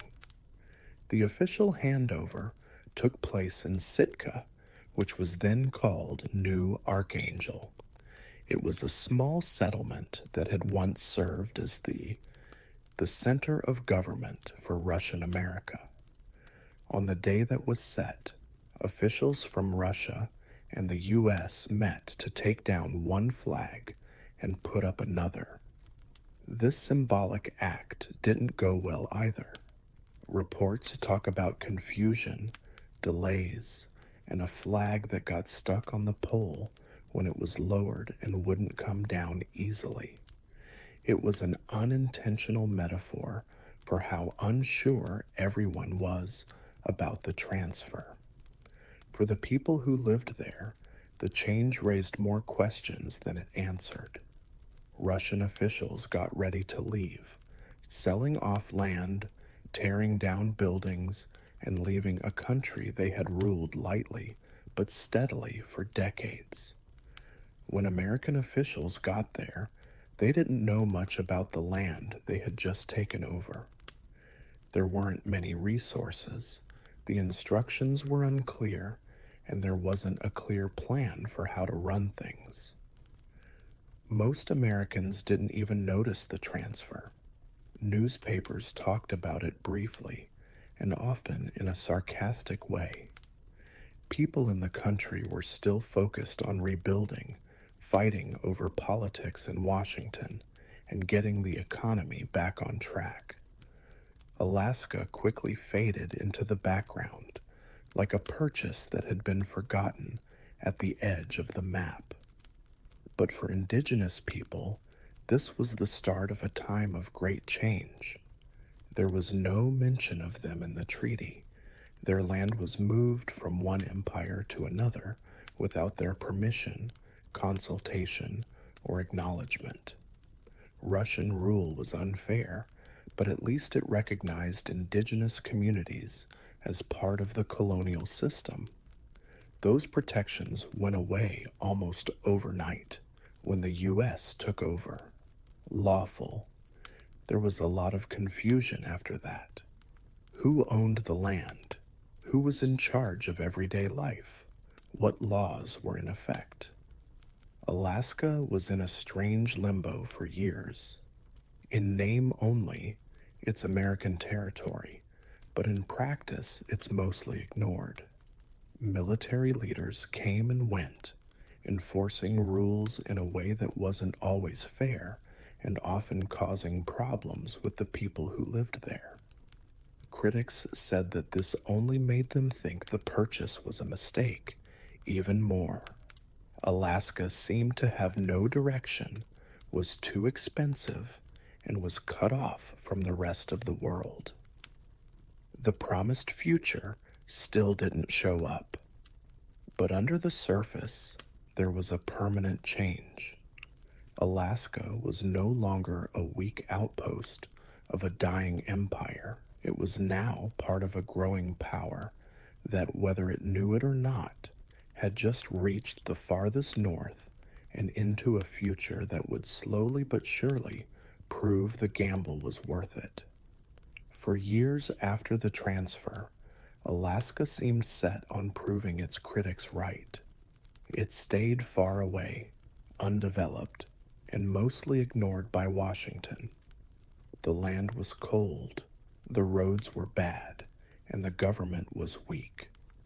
For a lot of Americans, Alaska was still just an expensive curiosity, but history was quietly getting ready to respond. Gold was the first thing that showed the story wasn't true. In the late 1800s, prospectors started to find gold deposits all over Alaska and the Yukon. The news spread quickly. It was no longer empty in the frozen area. It had a lot of money. Thousands of people rushed north, looking for riches in terrible conditions.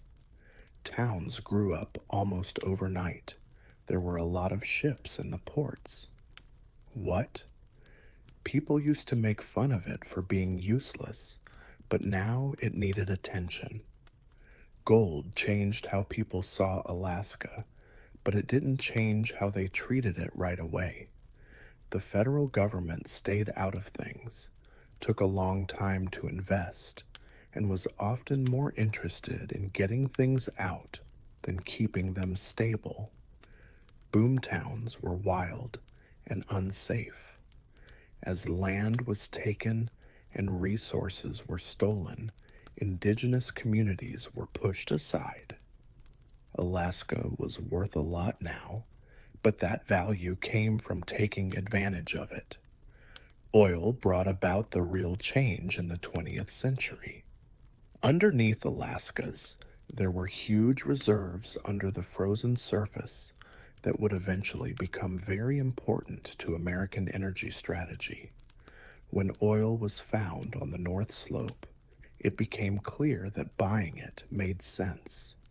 What had cost a few million now supported billions of dollars in economic activity and long-term strategic security.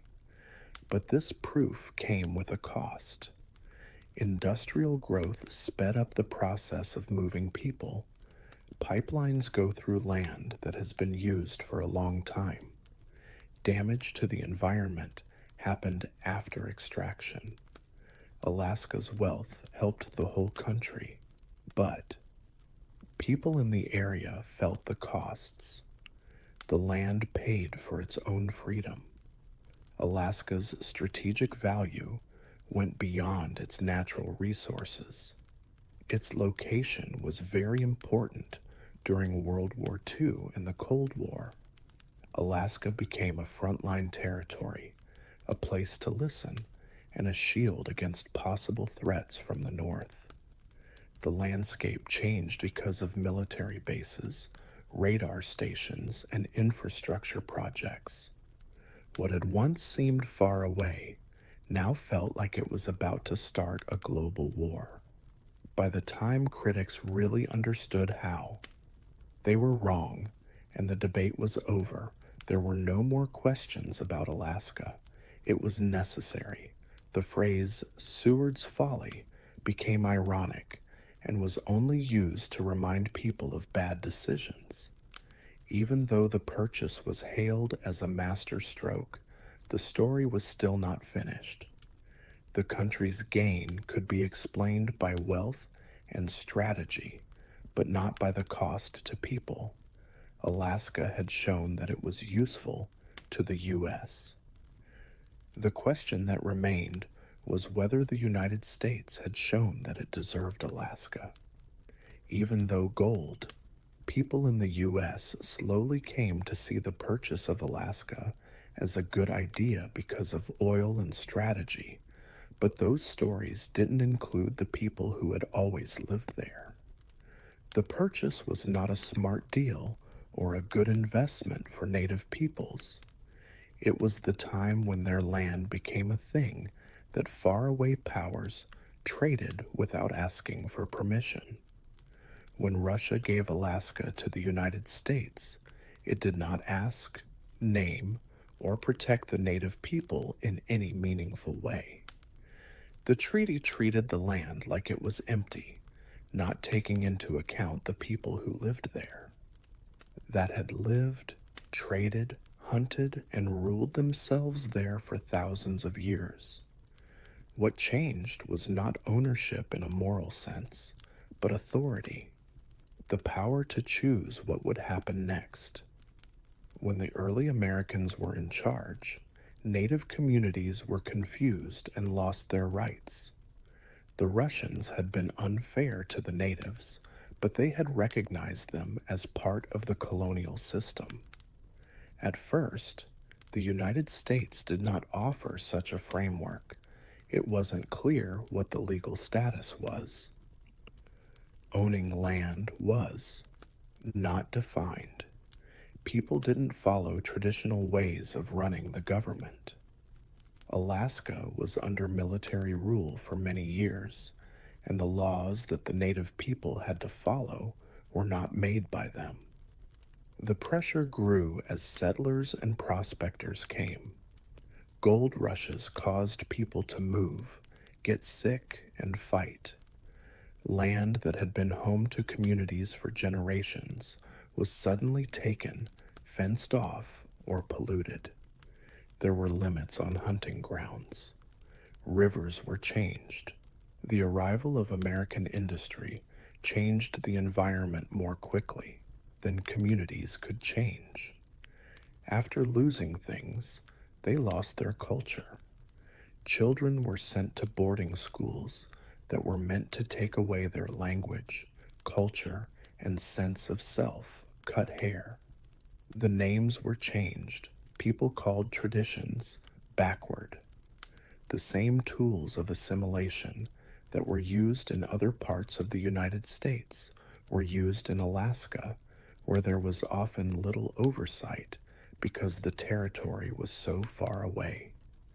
The 20th century saw new levels of disruption caused by oil development and military expansion. Pipelines went through land that had been owned by their ancestors. Bases limited access to places that are traditional. Some indigenous groups did eventually get money or legal recognition, but those victories came late and after a long fight. This history makes the story of success more complicated.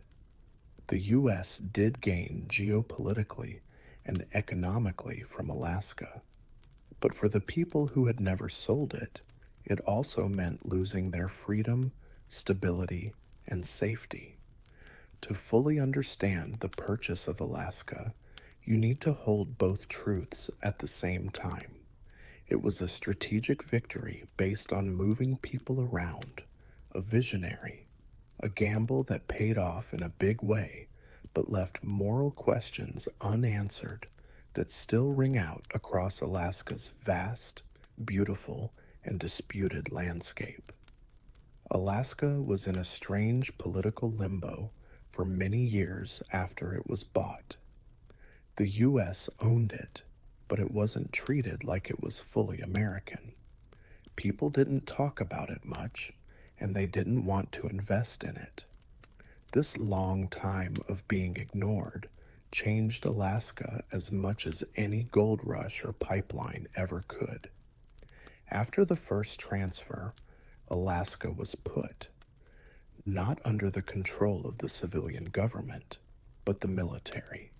Laws weren't always followed, and the people who lived there, both native and non-native, didn't have much say in how things were run. Washington thought Alaska was too far away to be a priority and too unimportant to give power to. It was run, not shown. Settlers quickly figured out that Alaska didn't have the same basic political rights as the rest of the country. People who lived in the U.S. didn't have a say in Congress. There wasn't much input from local people when the federal government made decisions. Materials came in, but authority didn't come in very often.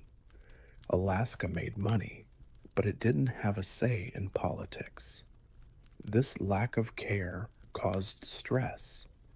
As the population grew, so did the calls for recognition. People wanted schools, roads, courts, and a say in how things were run.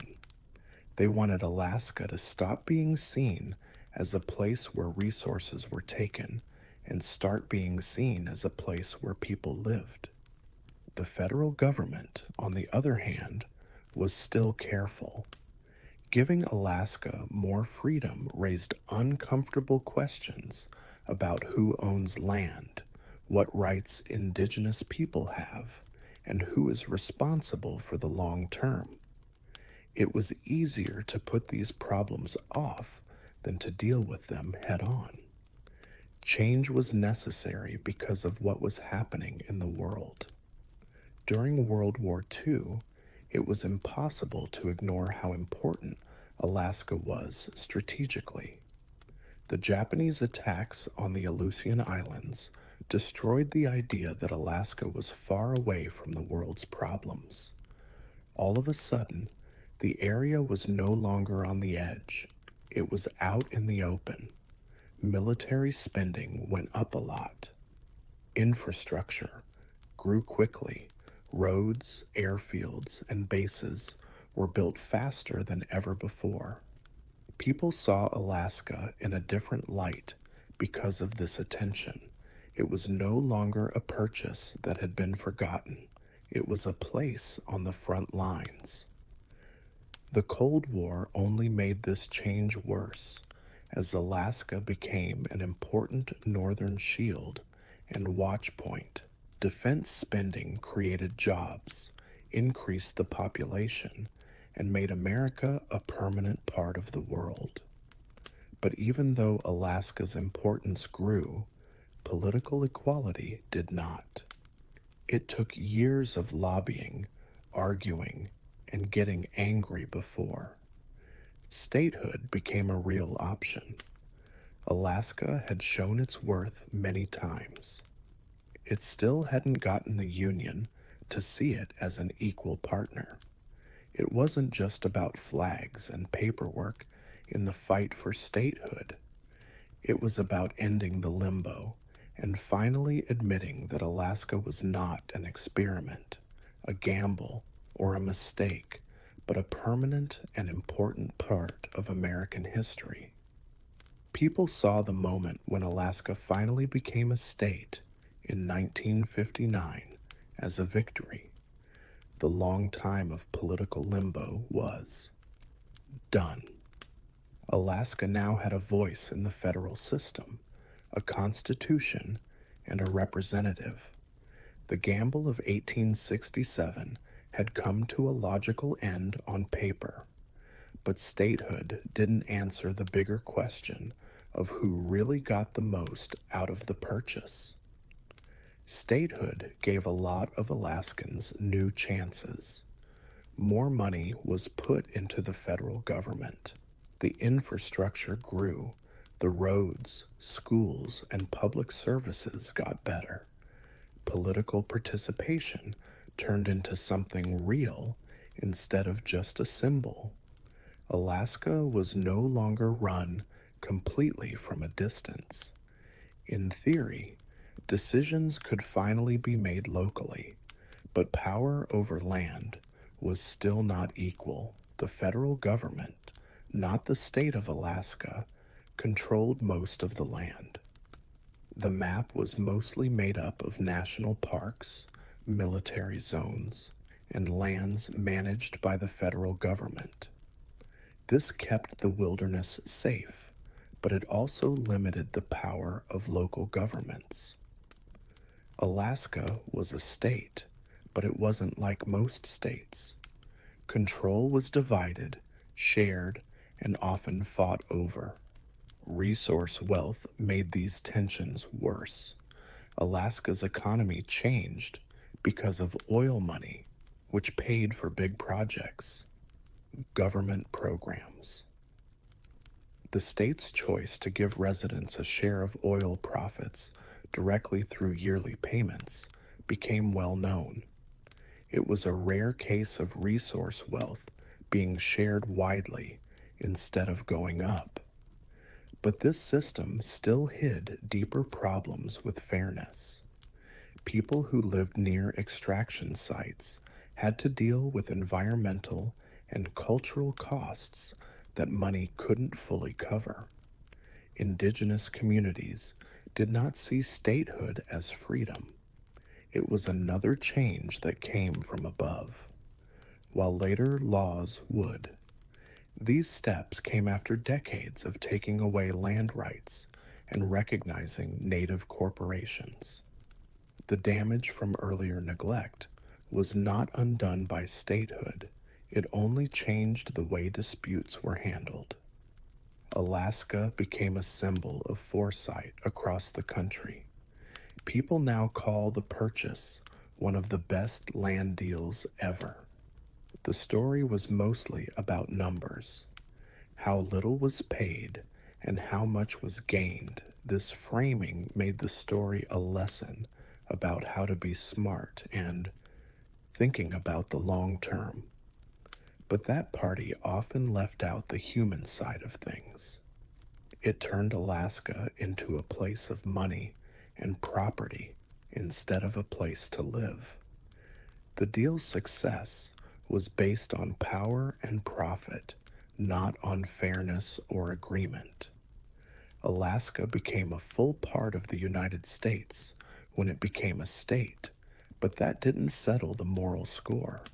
It just moved the conversation to a new level, where the land's value was clear, but the costs of getting and using it were finally too high to ignore.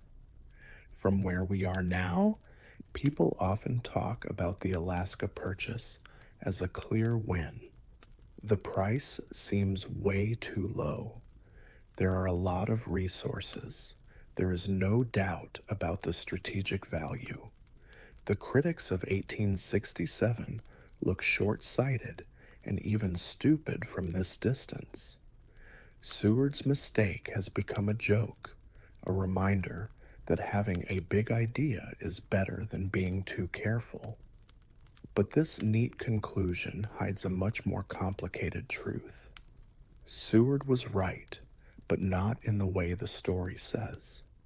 He didn't see gold rushes, oil pipelines, or radar stations for the Cold War. He didn't guess exact results. He understood that things were uncertain. He understood that in the modern world, power would go to countries that were willing to think beyond their own comfort and short term gain. Alaska was a place of possibility, not certainty. That was the risk. The success of the purchase, on the other hand, cannot be separated from its effects. The U.S. got more land, power, and money, but it did this by taking over a place that was already lived in, meaningful, and fought over. The deal treated the territory as empty because it was politically useful to do so. That way of thinking didn't go away over time. It influenced the governance, development, and justification of Alaska for generations. The story of the Alaska Purchase tells us something deeper about empires and how they grow. Distance is often what makes a strategy brilliant. Far away from the people who were hurt, the results, and the moral reckoning. Alaska was a problem on the map from Washington. It was a homeland from the ground up, changed without permission. But history doesn't always give clear answers. Alaska is not just a victim or a prize today. It is a place of strength, difficulty, and conflict. The people there have changed, fought back, made deals, and survived. People have used, protected, fought over, and loved the land, sometimes all at once. So, was buying Alaska a bad idea? No, not for economic or strategic reasons. It changed the way America uses its power in ways that still matter, but morally, it is still not done. The deal fixed Russia's weakness and gave the U.S. more power, but it also made new inequalities that still exist today. Ultimately, Seward's folly was neither foolish nor brilliant. It was a turning point, one that reminds us that the biggest successes in history often come from questions we are still trying to answer. Aristotle was born in the small town of Stagara, which was on the northern edge of the Greek world. It was closer to courts and craftsmen than to poets and philosophers. This distance was important. Aristotle did not grow up in a world of abstract debate or mythic stories. He grew up with medicine, tools, and watching things happen. His father, Nicomachus, was the court physician for the Macedonian royal family. This job had a big impact on Aristotle long before he ever studied philosophy. In the past, medicine was not just a theory. It took time, patience, and the understanding that nature followed patterns that could be studied. Aristotle would have seen bodies being looked at and symptoms being compared from a young age. Conclusions based on evidence, not tradition. This hands on experience left a lasting impression on him. You can't just imagine things, you have to look closely at the world to learn. The tragedy came early. When Aristotle was young, both of his parents died, lost their parents and their home. He was sent away from Stera to live with guardians. This early separation took away his stable home and family identity. Aristotle grew up with a little less of a sense of belonging than thinkers who were based in one city or tradition. He didn't get the world from his parents. It was something he needed to know. This outside view would shape his intellectual life. Aristotle learned to observe instead of making assumptions, and to think critically instead of just going along with what others said. He questioned the foundations of inherited wisdom when others accepted it. He was not brought up to be sure. He became interested in questions. When he was a teenager, Aristotle was sent to Athens, which was the intellectual center of the Greek world. There, ideas clashed in the open, and reputation was just as important as insight. Athens was very loud with arguments because there were many schools trying to get students and power. This is where Aristotle joined Plato's Academy, which was based on abstract ideas, ideals, and metaphysical speculation. But Aristotle didn't come with a blank slate. He had a mind that had been shaped by biology, medicine, and what he had seen in real life. There was always a conflict between what he had learned from nature and what he was now being taught about eternal truths. That tension would never settle. It would power his whole career. Before Aristotle became the father of logic and the organizer of life, he was a young man who had been shaped by loss, travel, and being in the real world. That beginning, which was grounded, restless, and very suspicious of knowledge that was too far above reality, would always be a part of his philosophy. When he got to Athens, he couldn't get away from how smart the city was. Philosophers argued in public, schools fought for power, and ideas were considered both a sport and a weapon. Plato was at the center of this world. His academy was not just a school, it was a way of thinking about reality itself. It was like stepping into a universe where ideals, forms, and the idea that truth existed outside of the physical world were all real. Aristotle stayed at the academy for almost 20 years. This was not a short apprenticeship. It was a long time spent learning. He studied, taught, argued about, and really got into Plato's system. Very few students stayed as long, and even fewer of them pushed their teacher as hard. Aristotle had a lot of respect for Plato, but he never gave up his freedom. Plato's philosophy posited that ultimate reality resides in perfect, immutable forms, abstract ideals that physical objects merely imperfectly emulate. Plato believed that the senses were not always reliable. Only reason could give you true knowledge. This view quietly but constantly went against what Aristotle thought. Plato looked up, but Aristotle kept looking out.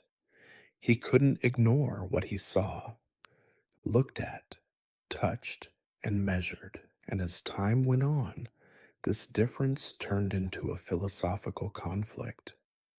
Aristotle started to say that forms didn't exist in a different place, but inside things themselves. A horse was not a bad copy of a perfect horse. It was a real horse that was worth studying. This change may seem small, but it was a big deal. It brought philosophy back down to earth. Even though people disagreed with him, Aristotle did well at the academy. He became known as a tough teacher and a hard worker, thoughtful. Some stories say he was called the reader because he studied so hard. He carefully broke down arguments, questioned what others thought were obvious, and moved conversations toward clarity. But he never became Plato's chosen successor. Others who were more in line with Platonic metaphysics got that honor. Aristotle left Athens after Plato died. It was a political and philosophical choice. Athens had become hostile toward Macedonians, and Aristotle's background made him an easy target. But there was also a deeper reason.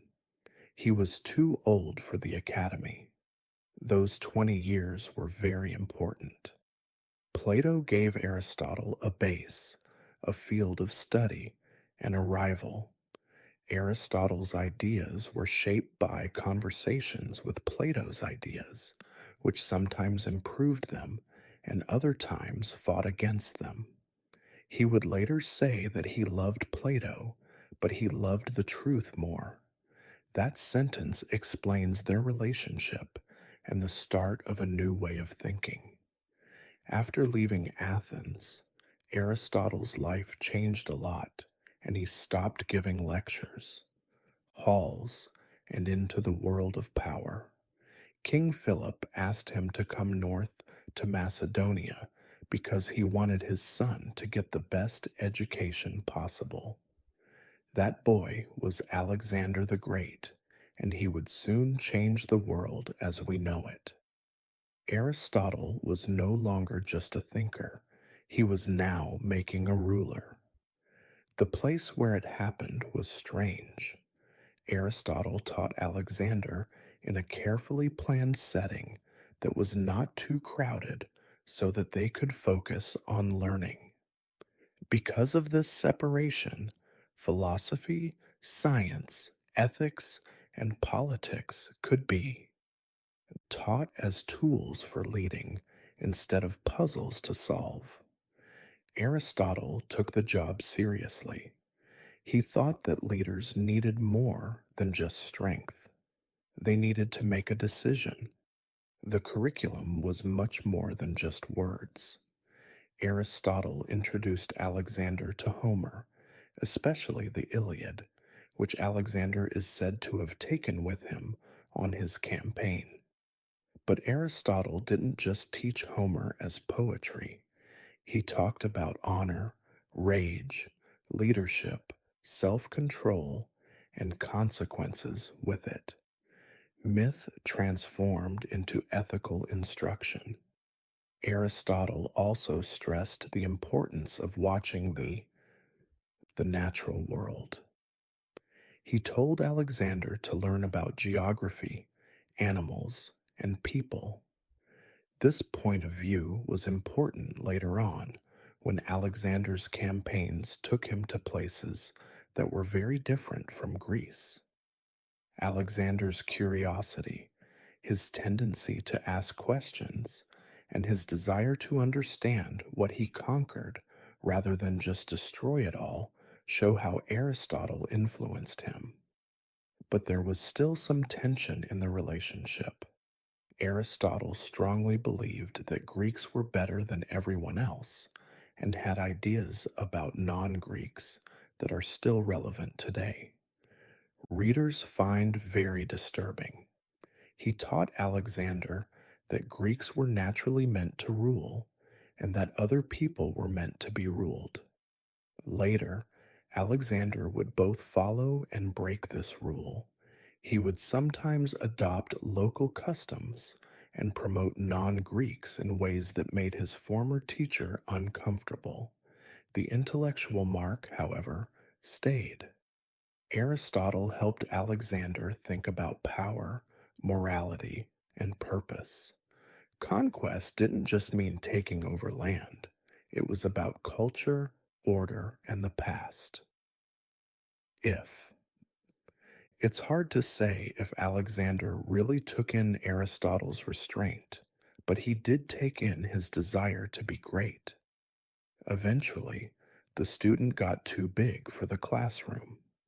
Alexander left to win. Aristotle went back to philosophy. Their paths diverged, but the connection remained in a symbolic way. One pushed the world's physical limits, and the other pushed its mental limits. This part of Aristotle's life tells us something important about him. He wasn't a detached thinker who was hiding from reality. He interacted directly with power, changing it when he could. He also tested whether philosophy could survive contact with the most dangerous force of all, ambition. Aristotle did not go back to the academy when he got back to Athens. That choice was made on purpose. Plato taught him discipline over the years, but he also made it clear what made him different. Aristotle was not interested in a philosophy that was separate from the world. He wanted one that walked through it, made a list of it, and tested it against what was real. He started his own school, the Lyceum. Athens had never seen anything like the Lyceum before. Not all teaching took place in set lecture halls. Aristotle and his students walked while they talked about ideas. This earned the school the nickname the Peripatetic School, which means walking in Greek. Aristotle believed that thought was not fixed. It moved, stopped, looked around, and then moved again. Aristotle started the work that would define him for all time, just like life itself. He didn't limit himself to just one field of study. Instead, he treated knowledge as a system that works together. Logic was important because it helped people think clearly. Biology was important because life needed to be explained. Ethics were important because people had to do things. Politics was important because people lived together. Aristotle did not think of philosophy as one subject. It was the study of how everything worked together. This method was very different. People who thought about things in the past often thought about things that would never change. Aristotle concentrated on the nature of existence and its behavior. He cut up animals, looked at plants, and compared constitutions, and looked at poetry. There was nothing too small or too normal that didn't need to be looked at. If something was real, it could teach you something. The Lyceum was a place where knowledge was gathered in a planned way. Students collected data, wrote down what they saw, and put information into groups. This was not conjecture for its own sake. Aristotle sought causes, patterns, and explanations rooted in evidence. He thought that asking not only what something was, but also why it was that way, was the best way to learn. This change set the stage for scientific thought. Aristotle did not perform experiments as understood in contemporary terms. However, he emphasized meticulous observation and logical organization. Mistakes made their way into his work, which is normal when you're learning new things for the first time. But the way it was done was more important than the mistakes. He demonstrated that the world could be examined systematically rather than mythologically. The Lyceum became a center for intellectual work. Aristotle wrote a lot, and a lot of it was in dense technical prose that was meant for students, not the general public. These works weren't finished. Conversations like those in Plato. They were documents that people used to think. Aristotle did more than start a school when he built the Lyceum. He changed the way people thought about reality. From now on, philosophy would not be happy with just thinking. It would need an explanation. At the Lyceum, Aristotle focused on something more basic than biology or politics, the way we think about things. He thought that in order for people to understand the world, they first needed to understand how to think logically. He then made what would later be called formal logic, not as an abstract game, but as a useful tool for finding the truth. Before Aristotle, people argued very well, but not always in the same way. Reasoning came after intuition, rhetoric, or tradition. Aristotle wanted to have rules. He looked at how conclusions came from premises and why some arguments seemed true even when they weren't. This effort led to the creation of the syllogism, which is a structured way of reasoning that says that if the premises are true, the conclusion is also true. Had to be true too. This was a big deal. Now, thought had a body. Aristotle didn't just stop at logic, though. He wanted to know why things were there and why they acted the way they did. He came up with his theory of causes to answer this. He said that four causes could explain anything that happened or anything that existed: what it was made of, what shape or form it took, what brought it into being, and what it was used for. These were not explanations that were at odds with each other. They made a full story together. This idea changed the way people asked questions. Aristotle advised against asking just one question. Instead, he said to ask many questions, each of which would show a different part of reality: the stone it was carved from, the sculptor, its shape, or its purpose did not fully explain the statue. Seeing all the causes together helped me find the truth. Aristotle cared a lot about purpose, especially. He thought that nature never did anything without a good reason. Plants moved toward the light. Animals evolved organs that helped them stay alive. People had reason because they were supposed to use it. This, the belief in purpose, known as teleology, would dominate Western thought for centuries. Aristotle used these ideas in a lot of different situations. He used them to talk about how living things work, how governments work, how art works, and how people act. Logic helped him stay organized. Causes made him more complex. Together, they helped him make explanations that seemed full instead of partial.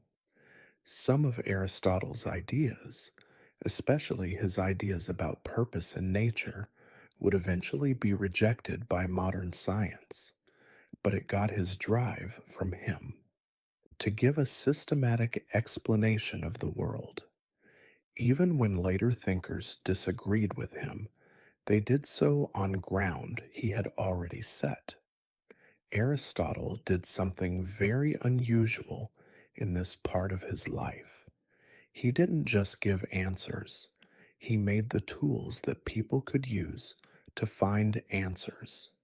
People could study, discipline, and improve their own thoughts. Western philosophy would never again extricate itself from that framework. As Aristotle's work grew, he stopped trying to explain the world and started to confront a more personal issue: how people should live in it. He didn't think of ethics as abstract rules or divine orders. It was about getting better, It was not said that a good life was possible. It was built up over time, one choice at a time. Aristotle dismissed the notion that virtue arises solely from birth or inspiration. He contended that character is developed through repetition. People became good by doing good things, brave by doing brave things, and moderate by being moderate. He thought that morality was more like a skill than a belief. You learned it through practice, just like you learned music or sports.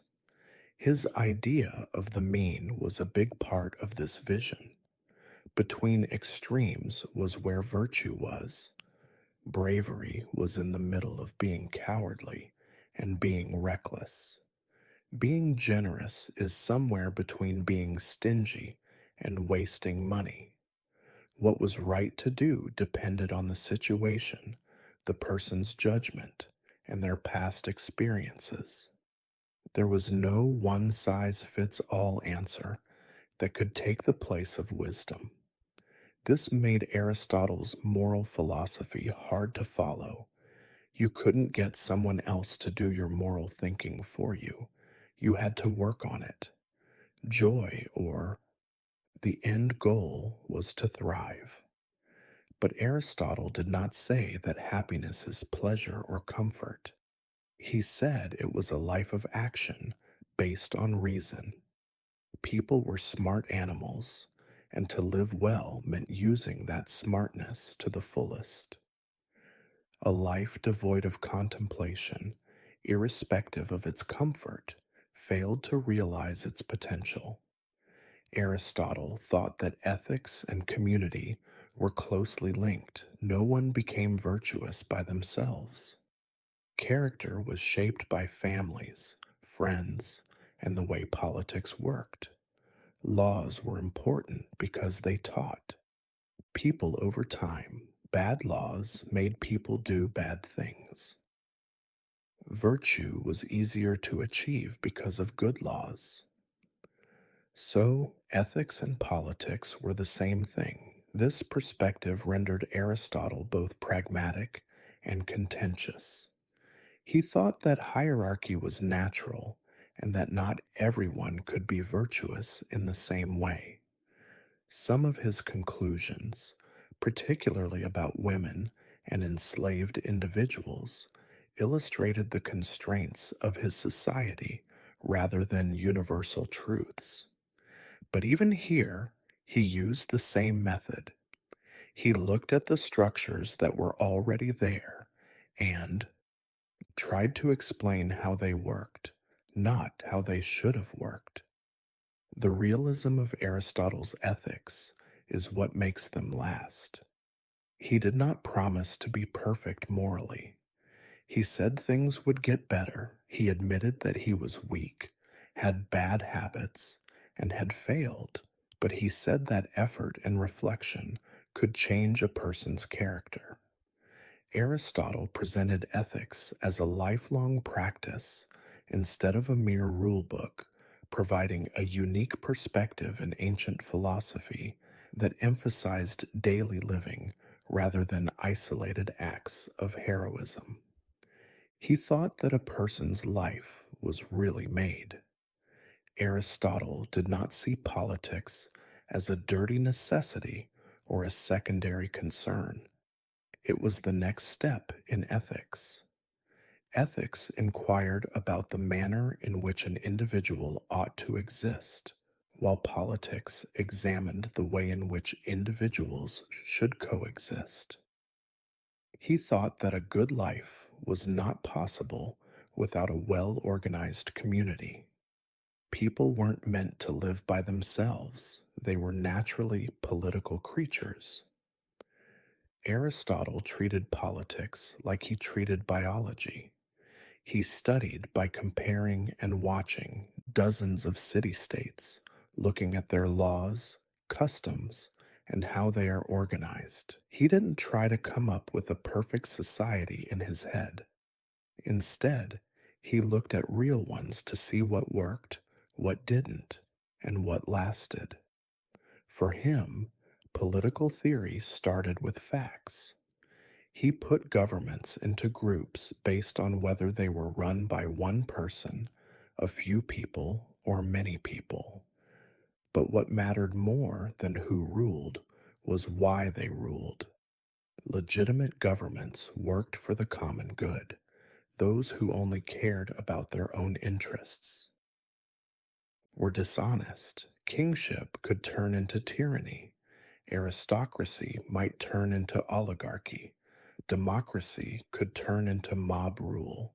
No system was safe from failing. Aristotle did not believe in philosopher kings, which is different from Plato.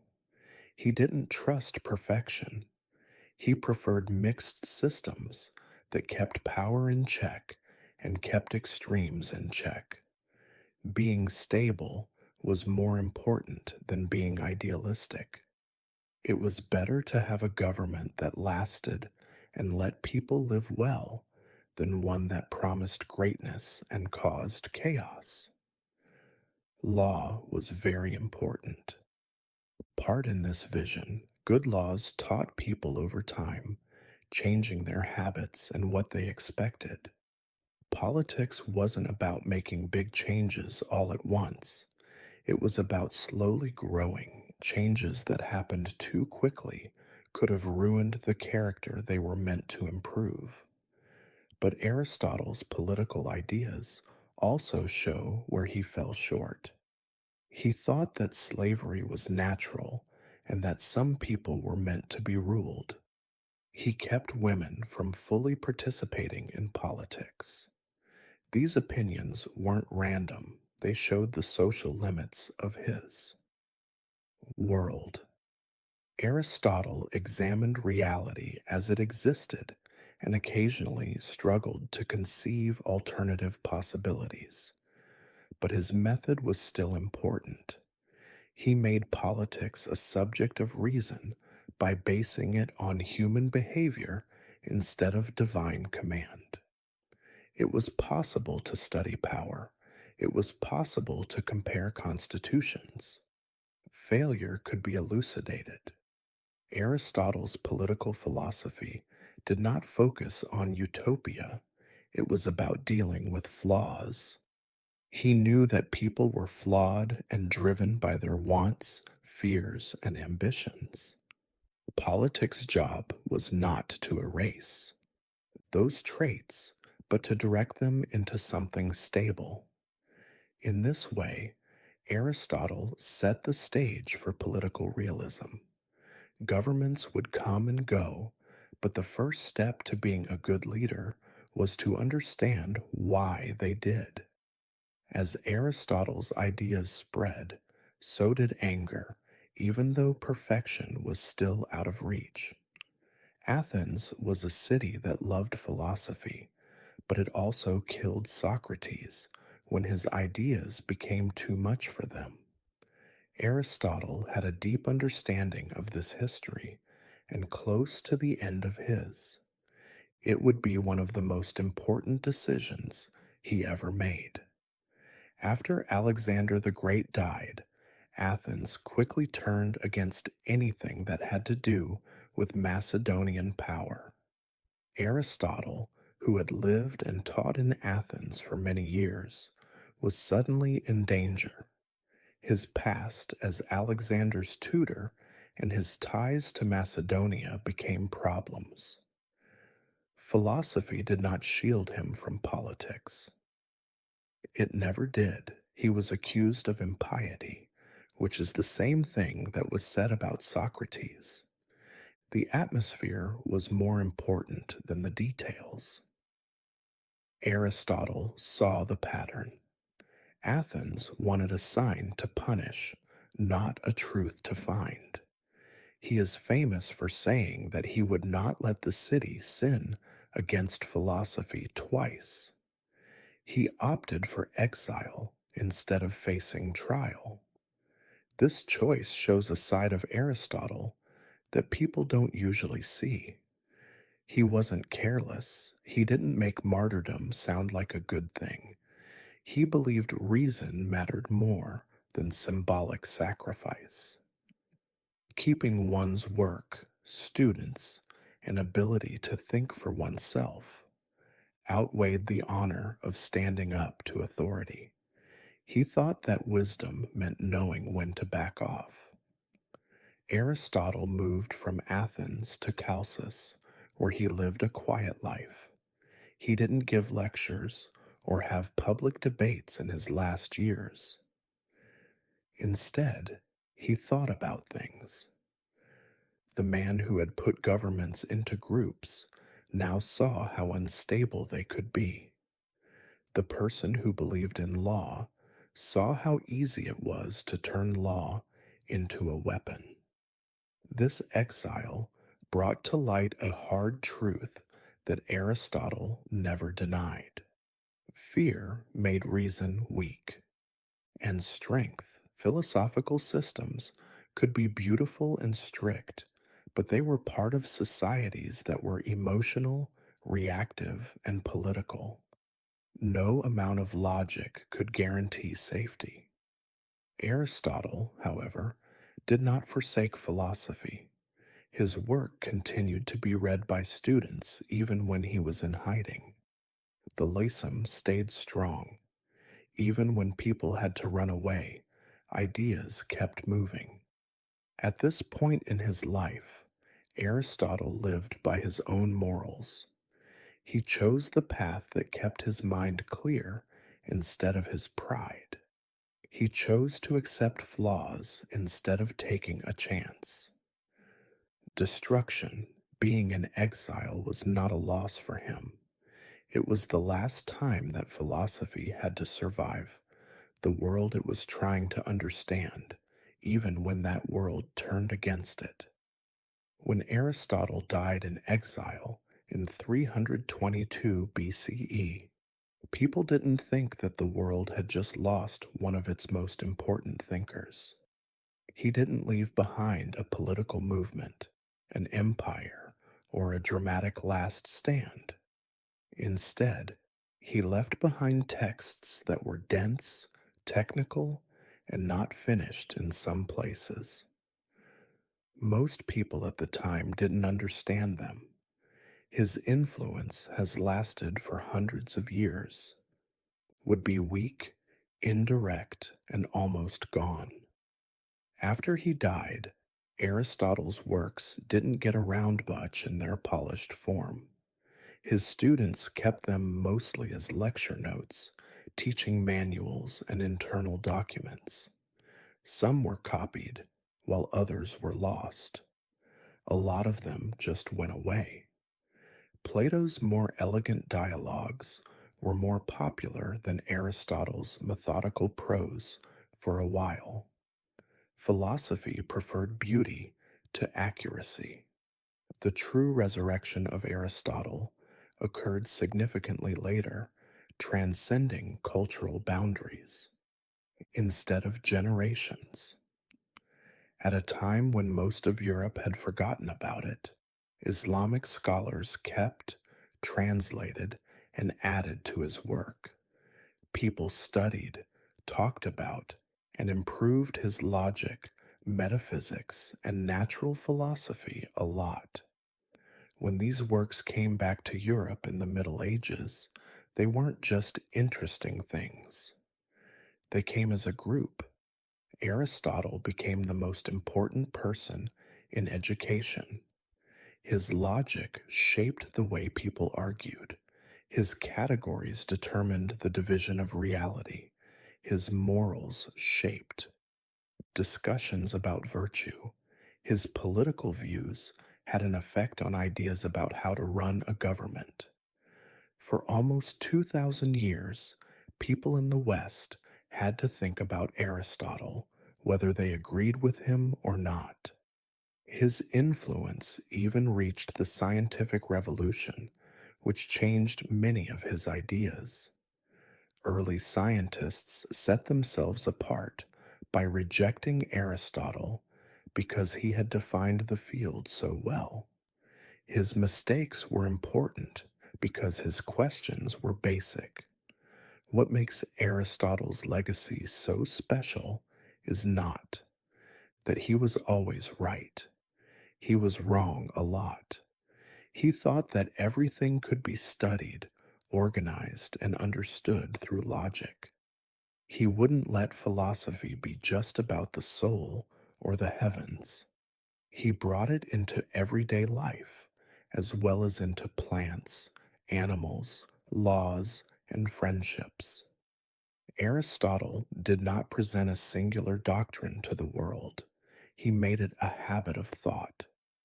Look closely. Be clear about what you want. Ask why. Look for reasons. And accept that things are complicated. That habit lasted longer than empires, religions, and revolutions. And in that way, Aristotle didn't just affect Western thought. He helped it learn how to think at